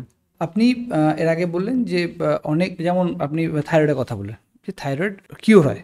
না, কিওর বলা যাবে না, কারণ আমাদের দেশে ম্যাজিক অ্যান্ড কসমেটিক্স ড্রাগস একটা অ্যাক্ট আছে। ওকে, সেই অ্যাক্টের কারণে এই পার্টিকুলার শব্দটা আমরা ব্যবহার করতে পারবো না। কিওর কিছু হয় না। আমরা বলতে পারি রিভার্স করে দিতে পারবো, ওই স্টেজে তাকে আর যেতে হবে না। ওকে, সার্জারি এটা কি হোমিওপ্যাথির কোনো অংশ বা পার্ট? যেমন অ্যালোপ্যাথির একটা পার্ট সার্জারি, হোমিওপ্যাথির কি part? It's a very good question. প্রথম কথা বুঝতে হবে যে সার্জারিটা অ্যাকচুয়ালি কোনো প্যাথিরই নয়, কারণ ওটা একটা মেকানিক্যাল এইড, যেখানে মেডিসিন আর পাচ্ছে না, এমন একটা পার্মানেন্ট চেঞ্জ হয়ে গেছে, যে চেঞ্জটা আমাকে কোনো কিছু কেটে টেটে ঠিক করার চেষ্টা করতে হবে, যতটা হয়, পুরোটা তার হয় না। সার্জারির জনককে সুশ্রুত, তো তিনি তো আয়ুর্বেদের, তাহলে এটা কী করে অ্যালোপ্যাথির হলো? ঠিক। আপনি যদি সব প্যাথি থেকে ভালো জিনিসগুলোকে হাইজ্যাক করে নিয়ে বলেন এটা আমার, সেটা আপনার প্রিন্সিপাল হতে পারে, কিন্তু আমি প্রথমেই বলেছি সব প্যাথিরই কিছু ভালো দিক আছে, সব প্যাথিরই সীমাবদ্ধতা আছে। আমরা কোনো প্যাথির কিন্তু কন্টেস্ট্যান্ট নই, আমরা প্রত্যেকের পরিপূরক। মেডিসিনের জায়গাটা হোমিও অনেক বেশি কাভারেজ রাখার ক্ষমতা রাখে, এবং প্রচুর সার্জিক্যাল ডিসঅর্ডার, যেগুলো ডিটেক্টেড সার্জিক্যাল কেস, আমরা কিন্তু মেডিসিনালি রিমুভ করতে সমর্থ হই, এটা সবাই জানে। বিশেষ করে প্রচুর টিউমার্স আমরা রিমুভ করি। আজকে ডেটে ধরুন পোস্ট কোভিড ব্যাপক হারে ব্রেস্ট টিউমার ডেভেলপ করছে, এবং যথেষ্ট ভালো রেজাল্ট। ইউট্রাস টিউমার, যেটাকে আমরা ফাইব্রয়েড বলি, ইউট্রাইন মায়োমা, ফাইব্রয়েড, এগুলো সব হচ্ছে, এগুলোতেও যথেষ্ট ভালো রেজাল্ট আছে। কিন্তু যখন দেখা যাবে একটা সিস্টেম এমনভাবে ড্যামেজ হয়েছে যে মেডিসিন আর কিছু করতে পারছে না, তখন তাকে তো সার্জারি করতে হবে, এটাই তো। একদম। সেটা কি হোমিওপ্যাথিতে না, করে? ঘটনাটা হচ্ছে যে সেটাকে হোমিওপ্যাথিতে সার্জারি এই কারণে করেন, সার্জারি একটা আলাদা স্ট্রিম, তার জন্য শল্য চিকিৎসকদেরকে তৈরি করা হয়, ওকে, তাদের কাজই ওইটুকু, যে কেটে ঠিক করে দাও সেই জায়গাটাকে। এবং হোমিওপ্যাথি যারা পড়াশুনো করেছেন, তাদেরকে যদি সেই সুযোগ সরকার কখনো দিতেন যে তোমরাও সার্জারি করতো, তারা তাহলে সেই সিস্টেমটা অ্যাডপ্ট করতে পারতো, কিন্তু সেই সিস্টেমে সীমাবদ্ধতা রাখা হয়েছে যে না, এটা তুমি করতে পারবে না। আচ্ছা, ঠিক এটা আছে, কি শুধু ভারতবর্ষে? সর্বত্র, কারণ মেডিসিনাল জায়গাটাকেই হোমিওপ্যাথিকে রাখা হয়েছে। ওকে, মেডিসিন যেটুকুই কভার করে হোমিওপ্যাথি, সেটুকুই যদি ফুল ফ্লেজে কাজ করতে দেওয়া হয়, তাহলে তো আমার ব্যক্তিগত অভিজ্ঞতা যেটা, অন্তত পক্ষে 70-80% মানুষের তো ডিজিজ ফ্রি হয়ে যাবে আস্তে আস্তে আস্তে আস্তে আস্তে। কারণ মেডিসিন খাওয়া যদি আপনার কমে যায়, তাহলে অসুখ হয় এমনিই কমে যাবে। একদম। একবার কিউবাতে ডক্টরদের স্ট্রাইক হয়েছিল লম্বা সময় ধরে, প্রায় 1.5-2 বছর, তো ডেথ রেট কিন্তু অনেক কমে গেছিল। কি প্রুফ করে? উল্টোটা হওয়ার কথা ছিল না, যে ডক্টররা স্ট্রাইক করেছে মানে প্রচুর মানুষ মারা যাবে, ডক্টররা স্ট্রাইক করেছে মানুষ মরাও কমে গেল। এটা মানেটা কি? প্যান্ডেমিকের সময় আপনি যদি স্টাডি করে দেখেন ডেথ রেট কমে গেছে। কেন? তার মানে আমরা যে মেডিকেশনগুলো করি সেগুলো যে সবসময় ঠিক করি তা তো নয়, তার সাইড এফেক্টে প্রচুর আমাদের অঘটন ঘটে যায়। এর অনেক এক্সাম্পল আছে, যখনই স্ট্রাইক করেছে, যখনই ডক্টরদেরকে অ্যাভেলেবিলিটি কমে গিয়েছে, তখনই দেখা যাচ্ছে কি ডেথ রেট কমে যাচ্ছে, কারণ মানুষ অনেক সময় প্যানিকে মেডিসিন খায়। ওকে, এইটা হয়ে যাবে, তাই আমি ভোজ খেতে যাচ্ছি, আগে একটা অ্যান্টাসিড খাই, যদি অ্যাসিড হয়ে যায় তাহলে খেয়ে নিয়ে আমি ভোজটা খাবো। তাহলে অ্যান্টাসিড যে আপনার হার্ট ব্লক করে, সেটা সেটা তো আমরা আগমন করছি, আসুন। তাহলে ওটা তো আমার দরকার ছিল না। আমি অ্যাসিড হতে পারে, তাহলে খাবারটা একটু বুঝে খেলাম, একটু জোয়ান খেতাম। আচ্ছা, জোয়ান তো আর হার্ট ব্লক করবে না, রাদার জোয়ানে অনেক প্রচুর ভালো জিনিস আছে যেগুলো আপনার ইন্টেস্টাইনকে অনেক ইমপ্রুভ করবে। তাহলে সেটা না কি আমি অ্যান্টাসিড খেলাম, তাহলে আমি কোথায় এডুকেটেড হলাম, কোথায় স্মার্ট হলাম? এটা যেমন ঠিক, তাতে আপনার কথা অনুসারে যেটা আমি বুঝতে পারছি, কারণ আমার এর নলেজ একদম নেই বললেই চলে, কিছু ট্রিটমেন্ট হোমিওপ্যাথি হয় না, তার মধ্যে যেহেতু সার্জারি হয় না, সার্জিক্যাল হয় না। হয় না, আমি প্রেগনেন্সি ধরতে পারি, প্রেগনেন্সিতে দারুণ ট্রিটমেন্ট আছে, মানে আপনি ইমাজিন করতে পারবেন না যে ট্রিটমেন্ট আছে। তাই সার্জারি করে যে বাচ্চা মানে প্রেগনেন্সিতে যদি আপনি হোমিওকে ফুল ফ্লেজে কাজ করার সুযোগ দেন, 95% নর্মাল ডেলিভারি হবে 10 to 15 মিনিটসের কিন্তু মধ্যে। নর্মাল ডেলিভারি ইনফ্রাস্ট্রাকচার তো নেই আমাদের। কেন নেই? আগে কি করে হতো? আগে ছিল, এখন তো নেই। 8 জন 10 জন 12 জনের 12টা করে বেবি হয়েছে এক একজন। হ্যাঁ, কি তখন করে? দাইমা থাকতো প্রত্যেক নর্মাল অঞ্চলে। ডেলিভারিতে অ্যাকচুয়ালি ইনফ্রাস্ট্রাকচার সব থেকে কম লাগবে, কারণ ও তো টাইমই কম নেই, ও তো অটোমেটিক প্রসেস। আপনার বাড়ির কুকুরটা কি সিজার করছেন? না। ছাগলটা, গরুটা, বাড়ির মহিলাটাকেই কেন সিজার করতে হচ্ছে? কোথাও কি আপনি কোথাও ভুল করছেন বা করানো হচ্ছে? হ্যাঁ, একটা প্রেগনেন্সি, এটা তো একটা ন্যাচারাল প্রসেস। একদম মানে প্রেগনেন্সি হওয়ার থেকে যদি সে ট্রিটমেন্ট করে, তারপর বলছেন যে তাতে সার্জারি, প্রেগনেন্সিতে ট্রিটমেন্ট আছে এটা কি? নানা রকম চেক আপ, নানা রকম কমপ্লিকেশন থাকে যে। সেটা তো আপনি স্ক্যান করলেই জানতে পারবেন। আর কি ট্রিটমেন্ট লাগতে পারে? আপনি কুকুর বিড়ালে কটা ট্রিটমেন্ট করছেন আপনি? আমি মিন করতে চাইছি যেটা, উই আর ইন দ্য না, সেম না, না, নেচার। ঠিক ঠিক, আমি বুঝেছি, আশা করি বাকি অডিয়েন্সও বুঝতে পারবে। সমস্ত ক্রিয়েচার তাদের এই হ্যাম্পার হচ্ছে না তো এই ব্যাপারগুলো। এইভাবে তো ব্যাপারটা ভাবিনি আমি, কেন আশা করি অনেকেই ভাবে না। আপনার একটা বেবি হওয়ার সময় 28টা হাড় ভাঙলে যে পেইন হয়, সেটা হয় মাদের, সেই মায়ের সেই পেইনটা হয়ে ডেলিভারিটা হয় তো। একদম তাহলে অতটা পেইন অ্যাবজর্ব করে যখন আমি বাচ্চার জন্ম দিচ্ছি, তার প্রতি যে অ্যাট্রাকশন ডেভেলপ করবে, যখন আমার পেটটা কেটে দিয়ে বাচ্চাটাকে তুলে না হলো, সেন্স কোথাও না কোথাও ডেফিসিট হবে কি না? ডেফিনেটলি হয়। এর জন্যই জেনারেশনে চেঞ্জ পাবেন আপনি আগামীতে। এক। আচ্ছা, 2 নম্বর হচ্ছে, আপনি সিজারের মতো বড় অপারেশন লাইফে খুব কমই হয়। অত বড় একটা অপারেশন করার পরে আপনি কি আশা করতে পারেন সেই লেডির মধ্যে সেই স্ট্যামিনা আবার ফিরে আসবে? তাহলে আপনার এর পজিটিভ দিকটা কোথায়? তার মানে কি সিজারের দরকার? ডেফিনেটলি দরকার আছে। যদি বাচ্চার অ্যাবনর্মালিটি থেকে যায়, বা বাচ্চা দেখা যাচ্ছে যে প্রেজেন্টেশনের প্রবলেম বলি আমরা, মানে বাচ্চা ঘুরে গেছে এটসেট্রা, বা বাচ্চা কোনো রকমভাবে ঠিকভাবে ক্রাউনিং হচ্ছে না, ইউট্রাসে পাওয়ার কম আছে, ইমার্জেন্সি, সবার ইমার্জেন্সি। কেউ করাচ্ছে না তো? কেউ বা কারা। হ্যাঁ, কেউ আপনার মাথায় ঢোকালো না তো যে বাচ্চা আসার পর থেকে আপনাকে একদম ট্রিটমেন্ট এতবার যেতেই হবে, এত ওষুধ খেতেই হবে। প্রেগনেন্সিতে আপনি ধরুন অ্যান্টাসিড নিচ্ছেন, আপনি অ্যান্টিপাইরেটিক ড্রাগস নিচ্ছেন, তো সেটা কে নিচ্ছে? আপনিও নিচ্ছেন, বাচ্চাও নিচ্ছে। একদম তার ক্ষতি হচ্ছে না তো? আপনার প্রশ্ন ছিল বাচ্চারা এত ভুগছে কেন, তা সে তো ওই সব নিয়ে বেরোলো, তার তো ওইসব নেওয়ার কথা ছিল না। তা সে যখন ওই সব ইমপিউরিটিস শরীরে ঢুকিয়ে নিয়ে বেরোচ্ছে, তাহলে সে এই নোংরা পরিবেশে এসে, সে এই নতুন পরিবেশে এসে সে অ্যাডজাস্ট করবে কোথা থেকে? তার তো ইমিউনিটি তখনই ড্রপ করে গেছে। একটা প্রেগন্যান্ট লেডি যদি অ্যাসিডিটি হচ্ছে, তার তো আরও অনেক সাবস্টিটিউট হতে পারে, তাকে অ্যান্টাসিডই কেন খেতে হবে? যেখানে আমি জানি যে antacid has got proved and side effects, তারপরেও আমি কেন বাধ্যতামূলকভাবে তাকে বলছি ইউ শুড টেক অ্যান্টাসিড? হোমিওতে ডেলিভারির উপর টেরিফিক মেডিসিন আছে, যে মেডিসিনগুলো দেওয়ার পর ইউট্রাসে পাওয়ার এমনভাবে ইনক্রিজ করে যায়, একদম fast delivery, 5 to 10 minutes, half an hour, pain steadily improve করবে, ডেলিভারি হয়ে যাবে। স্যার আপনি প্রেগনেন্সি নিয়ে বললেন যে সিজার না করলেও প্রেগনেন্সিতে হোমিওপ্যাথি বেস্ট ট্রিটমেন্ট আছে, কিন্তু এর বাইরে অনেক কিছু রোগ আছে, যেমন ধরুন কোনো ব্রেকে মানে হাত ভেঙে যাওয়া, পা ভেঙে যাওয়া, তার ট্রিটমেন্টগুলো কীভাবে করে? এটা তো দারুণ প্রশ্ন করলেন। প্রথম কথা হচ্ছে, যে কোনো ফ্র্যাকচারে আপনি প্রেসক্রিপশন স্টাডি করে দেখবেন তো যে বোন রিইউনিয়ন মানে হাড়কে জোড়া লাগানোর কোনো মেডিসিন সেখানে দেওয়া আছে কিনা, দেখবেন নেই। আপনাকে প্রথমে একটা মেকানিক্যাল হেল্প করা হলো, যাকে আমরা বলি প্লাস্টার করা বা ইমমবিলাইজেশন বলি, যাতে জায়গাটা নড়াচড়া না করে, ফাইন। তো ইমমবিলাইজ করাটা কিন্তু একটা পার্ট অফ ট্রিটমেন্ট। ওকে, সেটা যে কোনো প্যাথির হতে পারে। হ্যাঁ, সেটা যে কোনো প্যাথির যে কোনো এক্সপার্টে তারা করা যায়, কিন্তু হাড়টাকে তাড়াতাড়ি জোড়া লাগানোর কোনো মেডিসিন টিল ডেট মডার্ন সিস্টেমে কিন্তু নেই। হোমিওপ্যাথিতে আছে। হোমিওপ্যাথিতে ম্যাজিক্যাল মেডিসিন আছে, যেটা আপনাকে 7 to 10 ডেজের মধ্যে এত ভালো ইমপ্রুভ করে দিতে পারে, হয়তো আপনি ইমাজিন করতে পারেননি। এবং এটা প্রচুর কেস আমরা পাই, প্লাস্টার খুলে দেওয়ার পরে 6 মাস 9 মাস পরেও পেশেন্ট আসছে যে জলের কাজ করছি বা ভারী কাজ করছি, ব্যথা শুরু হয়ে যাচ্ছে। কি প্রমাণ করে? ঠিকঠাক জোরেনি। কেন জোরেনি? কারণ তো জোরার মেডিসিন দেওয়াই হয়নি।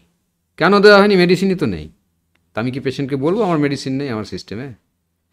প্লেন কিছু ক্যালসিয়াম দেওয়া হয়, কিছু পেন কিলার দেওয়া হয়। কেন যে কোনো অপারেশন করে? অপারেশন যেটা করলেন সেটা কিন্তু একটা ডিফারেন্ট ইস্যু, এবং সেখানেও আপনি অপারেশন করার পরে এটা আপনি কখনোই ডিমান্ড করতে পারবেন না যে আপনার আগের মতোই পরিস্থিতি হয়। কিন্তু ম্যাক্সিমাম ফ্র্যাকচার যেগুলোতে আমরা অপারেশন করি না, সেখানে হোমিওপ্যাথিতে অনবদ্য ওষুধ আছে, যে ওষুধ দিয়ে আপনার স্ট্রেংথ আগের মতোই ফিরে পাবেন, এবং খুব তাড়াতাড়ি। তার রেকারেন্সিও হবে না যে বারবার আপনাকে ভোগাচ্ছে বা কিছু, এগুলো হয় না। বাহ। আর দুটো রোগের কথা বলবো, একটা হচ্ছে ক্যান্সার। এর ট্রিটমেন্ট হোমিওপ্যাথিতে কী আছে? অ্যালোপ্যাথিতে এখন পর্যন্ত নেই যতদূর জানা যাচ্ছে। প্রথম কথা হচ্ছে যে ক্যান্সার শব্দটা শোনার সঙ্গে সঙ্গে আমাদের কি মনে হয়? নো আনসার, তাই তো? কিন্তু আপনি যদি কখনো সময় বের করে একটু পড়াশুনো করেন, এটার জন্য বিশেষ কিছু জ্ঞান লাগবে না, আপনি বুঝতে পারবেন যে এটা কোনো রোগ নয়, এটা একটা পরিস্থিতি, একটা সিচুয়েশন আমরা ডেভেলপ করি, যেখান থেকে এই সিচুয়েশনটা বডির মধ্যে ডেভেলপ করে যায়। আমি গত 3 দিন আগে আমার কাছে একটি পেশেন্ট এসেছিল ফেসবুক থেকেই। উনি ক্যান্সার, ওনার মলদ্বারে ক্যান্সার হয়, এবং উনি ট্রিটমেন্ট কেমোটেমো রেডিয়েশন নিয়ে তারপরে ফার্দার আবার একটা লাম ডেভেলপ করে গেছে হাতের এখানটাতে। তো উনি আমার কাছে ওনার ছেলে নিয়ে এসেছিল। আমি একটাই শুধু কোয়েশ্চেন জিজ্ঞেস করলাম যে এমন কোনো চিন্তা আছে যে চিন্তাটা আপনি বহুদিন ধরে মনের মধ্যে বয়ে বেড়াচ্ছেন, কাউকে কখনো খুলে বলতে পারলেন না, বা কেউ আপনাকে বুঝলো না, চুপচাপ আছে? আমি বললাম আপনার ট্রিটমেন্টের জন্য দরকার, যদি বলেন তাহলে আমি কিছু করতে পারবো, নাহলে কিন্তু আমার দ্বারা কিছু হবে না। উনি বলার আগে কেঁদে ফেললেন, তারপর চোখ টোক মুছে বললেন যে আমার হাজব্যান্ড আজ পর্যন্ত আমার কোনো কথা শোনেনি, এবং সে যেটা বলে সেটাই শেষ কথা। আমার ছেলের সঙ্গেও ওরকম করে, আর ওই পেইনটা আমি নিতে পারি না।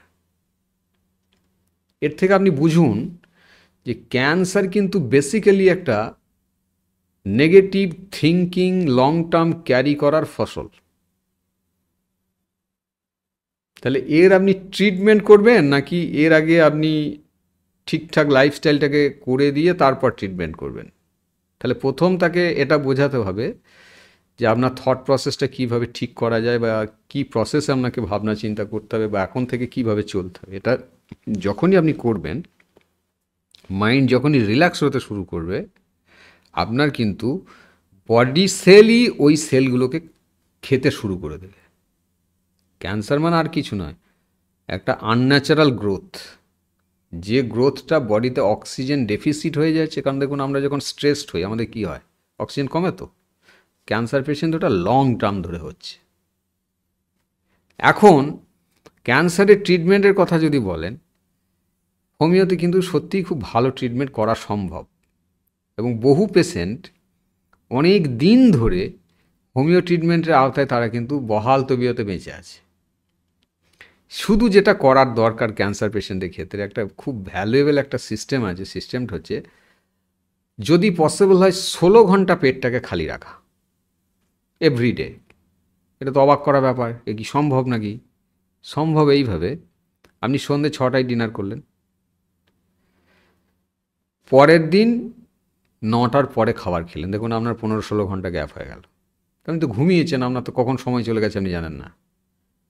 তো একে বলা হয় অটোফেজি, মানে বডি নিজেই নিজেকে খেয়ে পরিষ্কার করে দেয়। এবং এটা কিন্তু আমাদের বিশেষ করে হিন্দুদের শাস্ত্রে এটা, যেটাকে একাদশী বলা হয়, 2টো করে করতে বলেছে। তার কারণ কিন্তু অটোফেজিটাকে অন করে রাখা।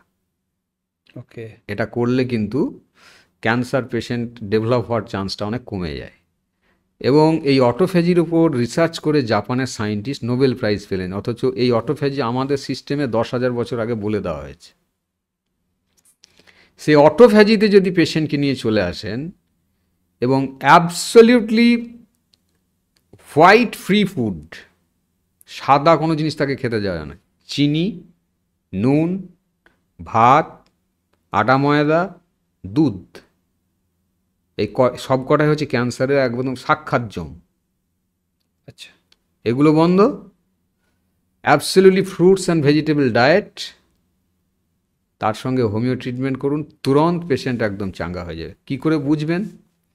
হোমিও ট্রিটমেন্টও করেনি, শুধু ডায়েট নিয়েছে। নবজিৎ সিং সিধুর মিসেস, উনি নিজেও ডক্টর, ভিডিও অ্যাভেলেবেল আছে ইউটিউবে। ওনার 4th স্টেজ ক্যান্সার, যখন সব কিছু করার পর জিজ্ঞেস করা হলো, তখন ডক্টররা বললো, একটা বিশিষ্ট অর্গানাইজেশন বোম্বের, যে 5% চান্স আছে।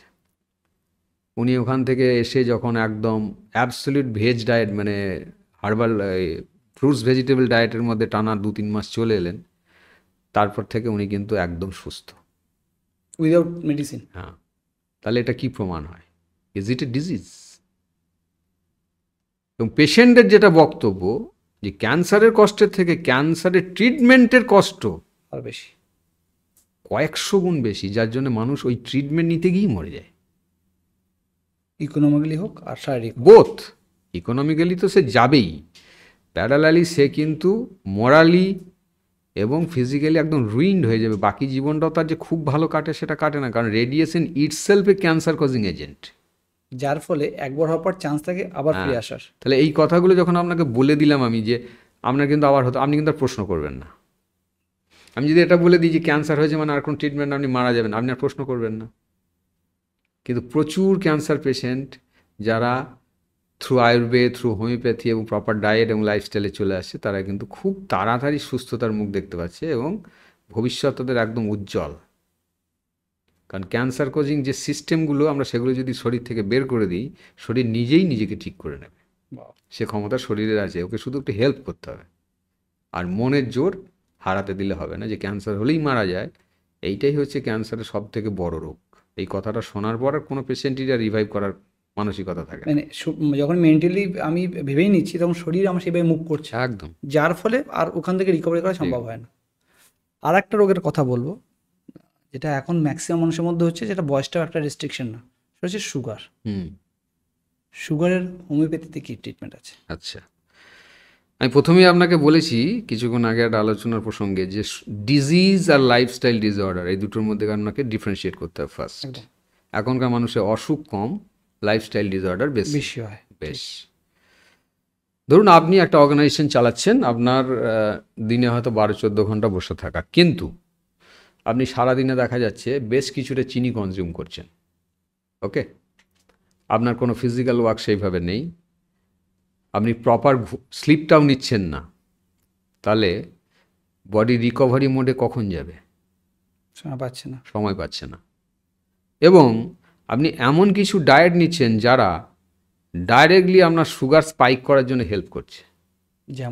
যেমন ধরুন চিনি, যেমন ধরুন কার্বোহাইড্রেট, যেমন ভাত বলুন বা আপনি রুটি বলুন, এর সঙ্গে যে ব্যালেন্স করে যতটা স্যালাড নেওয়ার দরকার ছিল, যতটা ফ্রুটস নেওয়ার দরকার ছিল আপনি নিলেন না। তো বাঙালিদের ডায়েট বিশেষ করে যেটা আমি দেখেছি স্টাডি করে, মেনলি কার্বোহাইড্রেট ওরিয়েন্টেড। একদম। তাহলে সে তো ডিরেক্ট গিয়ে কার্বোহাইড্রেটকে স্পাইক করবে, ওটাই তো সুগার, রাইট? তো সুগার যখন স্পাইক করছে, আপনি কি করলেন, সুগারটাকে অটো কন্ট্রোল কিছু করা যায় কিনা সেই প্রসেসে না গিয়ে আপনি ডিরেক্ট একজন ডক্টরের কাছে গিয়ে বলেন যে আমার তো মনে হচ্ছে এরকম একটা হয়েছে, দেখুন তো। তো ব্লাড টেস্ট করে আপনি দেখলেন যে সুগারটা একটু বেশি হতেই পারে। কিন্তু আপনি যদি লাইফস্টাইলটা ঠিক করে নেন, একটু ভালো করে ঘুমালেন, একটু বেশি করে ফল খেলেন যাতে পেট সাফ হয়, একটু বেশি স্যালাড খেলেন, এবং অবশ্যই ডিনারটা আপনি সূর্য ডোবার 1 ঘন্টার মধ্যে করলেন, ইট ইজ অ্যাসিওর্ড আপনার সুগার অটোমেটিক্যালি রিভার্স করা শুরু করে দেবে, কেউ আটকাতে পারবে না। কারণ বডি জানে যে আমার কি দরকার, সে যখন সেগুলো পেতে শুরু করে দেবে, সঙ্গে সঙ্গে সে কিন্তু তার রিপেয়ারিং কিভাবে হবে সে জানে, সেই প্রসেসে সে চলতে শুরু করে দেবে। একটা কথা আপনি মিলিয়ে নেবেন, যত মানুষের সুগার হয়েছে, সুগার হওয়ার আগে কিন্তু সে অ্যাসিডিটিতে ভুগেছে এবং কনস্টিপেশনে ভুগেছে। তাহলে প্রবলেমটা কোথায়? আপনার ইন্টেস্টাইন ক্লিয়ার হচ্ছে না। তো ক্লিয়ার না হওয়ার জন্য সেখানে যে পুরনো মল রয়েছে সে তো বডিকে টক্সিক করে দিচ্ছে, অটোমেটিক পুরো বডিটা অ্যাসিডিক হয়ে যাচ্ছে। হরমোন এবং এনজাইমগুলো তো পিএইচ স্কেল দিয়ে বাঁধা আছে, তারা কিন্তু আস্তে আস্তে ইনঅ্যাক্টিভ হয়ে যাবে। তো অটোমেটিক যে সুগারটা আপনার ডাইজেস্ট করার ক্ষমতা ছিল সেটাকে না করে সে ব্লাডে রিফ্লেক্টেড হয়ে যাবে। তাহলে ওটাকে আপনি কী করতে পারেন, পেটটা যাতে সাফ হয়। কী করে সাফ হবে? যত রাতে ডিনার করবেন তত পেটে কনস্টিপেশন হবে, কিচ্ছু করার নেই। এবং আপনি লক্ষ্য করবেন যে স্ট্রোকের পেশেন্টদেরও একটা টাইমিং আছে, মিডনাইট থেকে ভোরের দিকে স্ট্রোকটা বেশি হয়। কেন? একটা ছোট্ট লজিক বলে দিই, পেট নিজেই কিছুটা বায়ু তৈরি করে রাতের দিকে, এটা কিন্তু ন্যাচারাল প্রসেস। কেন? ওই বায়ুর প্রেশারে খাবারগুলো ইন্টেস্টাইন দিয়ে এগোতে থাকে আস্তে আস্তে। এখন আপনি যখন লেট নাইট ডিনার করেছেন তখন আপনার ঘুমটাও ঠিকঠাক হচ্ছে না, তো বায়ুর পরিমাণটা বেড়ে যাবে। আচ্ছা। ও তখন যেদিকে ঠেলার কথা ওদিকে না ঠেলতে পেরে উল্টো দিকে ঠেলতে শুরু করে দিল। আপথ্রাস্ট, প্রথমে একটু প্যালপিটেশন, বুকটা চাপ চাপ ভাব, তারপরে আপনার হার্ট অ্যাটাক হয়ে গেল। আপনি তো নিজেই এটা আটকাতে পারতেন। আপনি ইভিনিং ডিনার করলে আপনার কি মহাভারত অশুদ্ধি। আমি পেশেন্টদেরকে বলি বলে পেশেন্টরা ভীষণ অফেন্ডেড হয় যে আমাদের লাইফস্টাইলটা এমন হয়ে গেছে যেখানে সন্ধ্যায় ওই সময় সবাই টিফিন করে। কেন টিফিন করব? টিফিন করার কথা কোন বইয়ে লেখা আছে? মানে ম্যানুয়ালটা কই? আমি প্রথমেই ম্যানুয়ালের কথা বলেছি। It's a machine, sophisticated machine, intelligent machine. এ নিজেকে নিজে সারাতে পারে। মেশিন কিন্তু নিজেকে নিজে সারাতে পারে না। এ আবার এমন মেশিন, এ নিজেকে নিজে সারাতে পারে। আমি সেই সুযোগটাই তো তাকে দিলাম না। আমি তার ম্যানুয়ালটা জানারই চেষ্টা করলাম না যে এই মেশিনটা কি প্রসেসে চালালে অপটিমাম রেজাল্ট এখান থেকে পাওয়া যেতে পারে। এবং অদ্ভুতভাবে জেনে রাখুন, আপনি যদি কখনো এরকম মিল করতে পারেন, টিম্যাট ডায়েট বলা হয়, 2 meals a day, 24 ঘন্টায় 2 বারই খাবার খাবেন, আপনার এনার্জি এখন যা আছে 5 times বেড়ে যাবে। আপনার এজিং হবে না, আপনার শরীরে কোনো ফ্যাট আসবে না। অসুখ বিসুখ তো অনেক পরের কথা। এবং আপনি লক্ষ্য করুন, যত স্পিরিচুয়াল পার্সন আছে একবার খায়। সায়েন্সটা কি? সায়েন্স হচ্ছে আমাদের শরীরে সবই কিন্তু মেজার করে দেওয়া হয়েছে উপরওয়ালার তরফ থেকে। হার্ট কতবার বিট করবে এটা কিন্তু বলা আছে। আপনি বেশি চিন্তা করছেন, ওভার থিঙ্কিং করছেন, প্যালপিটেশন হচ্ছে, তাহলে হার্ট তাড়াতাড়ি ফেল করবে। তাহলে আপনার ওটা করা যাবে না। তাহলে কি করতে হবে? আপনার সেই ধরনের লাইফস্টাইল একটু নিজেকে নিয়ে করতে হবে। বেশ, বারে বারে খাবার দিচ্ছেন, তাহলে স্টমাককে দিয়ে তো আপনি ওভার ওয়ার্ক করাচ্ছেন। তো আমি তো মানুষের অ্যাক্টিভিটি থেকে অবাক হয়ে যাই আজকে ডেটে পেশেন্ট যখন দেখি, ঘুম থেকে উঠে বা আগের দিন রাতে থেকে তার প্ল্যানিং শুরু হয়ে গেল কালকে আমি কী কী খাবো। ওই গরুটার তো ওই প্ল্যানটা নেই, আছে ছাগলটার তো ওই প্ল্যান নেই যে আমি কালকে, ও তো সে ঘাসই খাবে। ও তো বলে না রোজ কেন ঘাস খাবো, কোনো অসুখও নেই। ইভেন ওর পেটটা ভরা আছে, আপনি আরও ভালো ঘাস দিন তো, খাবে না। দেখুন প্রিন্সিপাল, দেখুন ও কিন্তু ম্যানুয়ালটা জানে। বেশ, আপনি বাড়ি থেকে খেয়ে বেরিয়েছেন, আমার সঙ্গে দেখা, বললাম রিপন সাহেব চলুন, অনেক দিন পর আপনার সঙ্গে দেখা, একটু রেস্টুরেন্টে ঢোকা যাক। না আমি খেয়ে এলাম, না আমি তো ছাড়বো না। আপনি ঢুকলেন, কিছু না কিছু আপনি খেলেন, তাহলে ওটা আপনার ওভার ইটিং হলো। এই যে প্রসেসগুলো আমরা একটু একটু একটু একটু করে অ্যালাউ করতে শুরু করছি, অ্যাকচুয়ালি আমি কিন্তু আমার ভাইটাল অর্গানগুলোর এফিসিয়েন্সি নষ্ট করছি ক্যাজুয়ালি ব্যাপারটাকে নিয়ে। এই ক্যাজুয়াল মোড থেকে বেরিয়ে যখনই আপনার ব্রেনে এটা আপনি ঢোকাতে পারলেন যে আমি যদি আজকের ডেটে কোনো রোজগার না করে সুস্থ থাকি, তাহলেও আমার ব্যাংক ব্যালেন্সটা অন্তত পক্ষে 1 কোটি টাকা হয়ে যাবে। এই একটা ছোট্ট লজিক।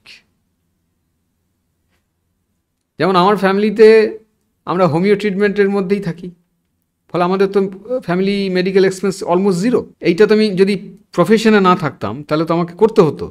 এটার মানে তো এটা প্রমাণ করে না যে গত ধরুন আমি আজকে 22-24 বছর প্রফেশনে আছি, যে আমার বাড়ি 22-24 বছর কেউ অসুস্থ হয়নি এমন তো নয়। ডিফারেন্টলি হয়েছে। ইভেন আমার মিসেস একটা বড় মেডিকেল কলেজে একটা ডিপার্টমেন্ট আছেন, ওনার ফ্যাটি লিভার গ্রেড 3, বললো সিস্টার কিছু করার নেই, হু হু করে ওয়েট বাড়ছে, বিপি 180 120 নিচে, সিস্টোলিক ডায়াস্টোলিক, 2টো করে বিপির মেডিসিন। আর মিসেসে তখন লাইফস্টাইল কী ছিল, উনি বলতেন যে আমরা তো রোগের মধ্যে কাজ করি, প্রচুর মাছ মাংস খেতে হবে, নাহলে হবে না। নাইট ডিউটি করে ওই সব ধরনের খাবারকে সে ডাইজেস্ট করতে পারবে না। সেই পেশেন্ট আজকের ডেটে উইদাউট বিপি মেডিসিন, বিপি হচ্ছে 120 বাই কখনো 70 কখনো 80, ওকে, ওয়েট লস করতে করতে 65-6 থেকে আজকে 49, বাও, অ্যান্ড অ্যাবসলিউট ভেজ ডায়েট। আগের নাইট ডিউটিতে তারা কি করতো, সমস্ত স্টাফরা বিভিন্ন ধরনের রেসিপি বানিয়ে নিয়ে এসে সব পিকনিক করতো। এখন আর তা করে না, এখন ফ্রুটস নিয়ে যায়, ফ্রুট জুস নিয়ে যায়, ওইটা খেয়ে নাইট ডিউটি করে বাড়ি চলে আসে, অ্যান্ড নো প্রবলেম, কোনো মেডিসিন লাগলো। তো আমার দর্শকদের মধ্যে যারা এই প্রফেশনে রয়েছেন তাদের জন্য আমি বলে দিলাম যে যদি আপনারা নাইট ডিউটি করছেন, কখনোই পেট ভরে খাবার খাবেন না, চেষ্টা করবেন লিকুইড ডায়েট নিতে, ফ্রুটস নিতে, স্যালাড নিতে, রাতটুকু পার করার জন্যে, আবার সকাল থেকে খাওয়া শুরু করুন। অর্থাৎ ফুডের যে ব্র্যাকেট, সে ব্র্যাকেটটা হচ্ছে 8 AM to 6 PM। আচ্ছা, এই সময়ের মধ্যে আপনি খান, আপনার কিছু হবে না, হলেও শরীর সামলে নেবে। এর অন্যথা যদি আপনি করেছেন, আপনার বাড়িতে যদি ডাক্তার হাসপাতাল যায় রাখুন, আপনাকে আর কিছু করার নেই, কারণ আপনি ম্যানুয়াল পুরো ব্রেক করে ফেলছেন, কিচ্ছু করতে পারবে না শরীর, আপনার অ্যাবসলিউট ফেলিওর হয়ে যাবে। মানে আপনি মোটামুটি একটা ধারণাই দিয়ে দিচ্ছেন মানুষকে, যদি সুস্থ থাকতে হয়, যদি রোগ থেকে নিরাময় মানে নিরোগ হতে হয়, তবে এই ছোটো ছোটো প্রিন্সিপালগুলোকে ফলো করতে হবে। কোথাও না কোথাও মানুষের মধ্যে একটা কিন্তু ন্যারেটিভ এসে গিয়েছে যে আমার বাড়ির কাছে হাসপাতাল আছে, আমার বাড়ির কাছে মেডিসিনের দোকান আছে, বাড়ির কাছে প্যাথোলজি আছে। কিন্তু একটা কথা সত্যি যে অসুখটা হওয়ার পরে আপনি অ্যাকচুয়ালি বুঝতে পারেন যে আপনার কাছে ওগুলো থেকেও আপনার আলটিমেট কী হলো। এবং আমি একজন বিখ্যাত ডক্টরকে কোট করছি, ওনার প্রচুর ভিডিও ইউটিউবে আপনারা পাবেন এবং দেখে নিতে পারবেন, ডক্টর BM হেগড়ে। উনি একজন স্টলওয়ার্ড অ্যালোপ্যাথ। উনি সারা পৃথিবী জুড়ে বিভিন্ন ডক্টরদের সেমিনারে স্পিচ দেন। উনি পরিষ্কার পরিচ্ছন্ন বলে দেন মেডিসিন ছাড়া চলা কিভাবে যায় এবং কেন চলা উচিত। উনি সেদিন একটা স্পিচে বারবার বলছিলেন, আমিও দেখেছি, যে ধরুন আপনার কোলেস্ট্রলটা একটু বেড়েছে, ফাইন, কোলেস্ট্রল একটু বাড়তেই পারে, কী হয়েছে তাতে, এত প্যানিক করার কিছু নেই। কোলেস্ট্রল বেড়েছে, আপনি ননভেজ খাবারগুলো কিছুদিন অফ করে দিন, একটু অয়েল ফ্রি ডায়েট নিন, একটু হাঁটাহাঁটি করুন, ও এমনিই কমে যাবে, ওর নিয়ে অত ওরি হওয়ার কিছু নেই। কিন্তু আপনি যদি কোলেস্ট্রলের মেডিসিন খেতে শুরু করলেন, তাহলে আপনার কী হতে পারে এটা কি জানেন? ওতে থাকে স্ট্যাটিন, যে কম্পোনেন্ট ইউজ করা স্ট্যাটিন। ওই স্ট্যাটিন কিছুদিন খেলেই আপনার প্যাঙ্ক্রিয়াসের যে বিটা সেল, যেখান থেকে গ্লুকোজটা তৈরি হয়, ইনসুলিন তৈরি হয়, সেই ইনসুলিন তৈরি করা বিটা সেলগুলোকে স্ট্যাটিন গিয়ে নষ্ট করে দেবে। আচ্ছা, and you will be permanent diabetic.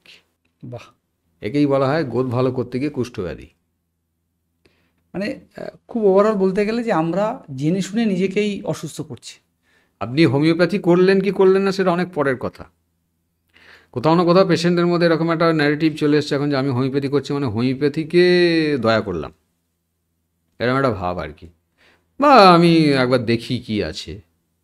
ঠিক আছে, অনেকেই দেখেছে ঠাকুর রামকৃষ্ণের ট্রিটমেন্টও শেষে হোমিওপ্যাথিই করা হয়েছিল, এবং যিনি করেছিলেন তাকে বলা হয় হ্যানিম্যান অফ ইন্ডিয়া, এবং উনি কিন্তু তখনকার দিনে 2nd MD from medical college in British period, doctor Mahendralal Sarkar. এরকম কৃতি মানুষ যখন দেখলেন রোগ সারছে না, উনি ওই প্যাথি বর্জন করে আবার বাবু রাজেন্দ্রলাল দত্ত, যিনি হোমিওপ্যাথিতে প্রচুর কন্ট্রিবিউট করেছেন, জমিদার ছিলেন, তার কাছে গুরু ধরে তার কাছ থেকে শিখে উনি হোমিওপ্যাথি করতেন এবং ওনার এগেনস্টে প্রচুর প্রোপাগান্ডা, পেপারে লেখালেখি যে মাথা খারাপ হয়ে গেছে এইসব বলে, কিন্তু দমানো যায়নি।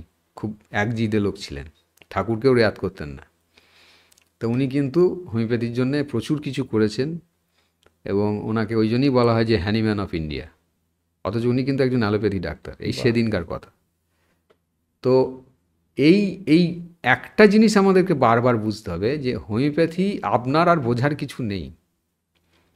আপনি যদি বাঁচতে চান আপনি অ্যাডপ্ট করুন, আপনার পছন্দের ডাক্তারকে আপনি খুঁজে নিন। যা বোঝার সারা পৃথিবীর মানুষ বুঝে নিয়েছে, বুঝছে, নতুন করে অনেক নতুন দেশ হোমিওকে আবার লঞ্চ করছে আচ্ছা, নতুন করে, কারণ এমন কিছু ডিজিজের জন্ম হয়েছে যার কিন্তু সলিউশন পাওয়া যাচ্ছে না। সেই জায়গায় দাঁড়িয়ে সহজ সরল একটা কমন সেন্স হচ্ছে যে এমন কি প্রোটোকল আছে যে প্রোটোকল ফলো করে আমি নিজের ডাক্তার নিজেই হয়ে যেতে পারি। আচ্ছা, সেটাই ওটা যেটা আমি বললাম যে আপনার ডায়েটের 40-50% র ফুডে নিয়ে আসুন। আপনি ওখানেই কিন্তু অ্যাসিওর্ড হয়ে গেলেন যে আপনার শরীর ঠিকঠাক চলবে। সেকেন্ড হচ্ছে মোটামুটি 6-7 ঘন্টা 8 ঘন্টা একটু ভালো করে ঘুমান। থার্ড হচ্ছে প্রচুর জল খাবেন না, যেটা মানুষের মধ্যে একটা কনসেপ্ট আছে, জল বেশি খেলেই ভালো থাকবো। জল প্রয়োজন মাফিকই খাবেন এবং জল খাওয়ার টেকনিকটা শিখতে হবে। এটাও কীরকম? জল খেতে হবে চিবিয়ে। একটু অবাক লাগছে শুনে। অর্থাৎ আপনি এক সিপ জল নিলেন, যেভাবে আপনি কুল্লি করেন কুল্লি করলেন, করে গিলবেন, অর্থাৎ ওটাকে স্যালাইভেটেড করতে হবে। কেন স্যালাইভেটেড করবে একটু বলে দিই। কারণ স্যালাইভা হচ্ছে অ্যালকালাইন, বডি অ্যাসিডিক। যত অ্যালকালাইন মিডিয়াম আমি ওখানে পুশ করছি, আমার বডি আস্তে আস্তে অ্যালকালাইন হবে। বেশ, তাতে কি হবে, আমার সমস্ত হরমোনস আর এনজাইমগুলো প্রপারলি কাজ করবে, আমি সুস্থ থাকবো। যদি আপনি এই প্রসেসে জল খান, দেখবেন আপনার অটোমেটিক জল খাওয়াটা কমে যাবে। কিন্তু ওই জলটা বডি কিন্তু প্রপারলি কাজে লাগাবে। বডির কেমন ইন্টেলিজেন্সি দেখুন। আপনি হঠাৎ করে অনেকটা জল খেয়ে নিলেন, ঠিক 10-15 মিনিটের মধ্যে আপনাকে টয়লেট যেতে হবে। কেন? কারণ বডি কিছুটা আতঙ্কিত হয়ে গেল যে হঠাৎ করে এত জল কেন আমার শরীরে ঢুকছে, কোথা থেকে ঢুকছে, এই জল তো আমার দরকার নেই, ওকে ড্রেন আউট করে দাও।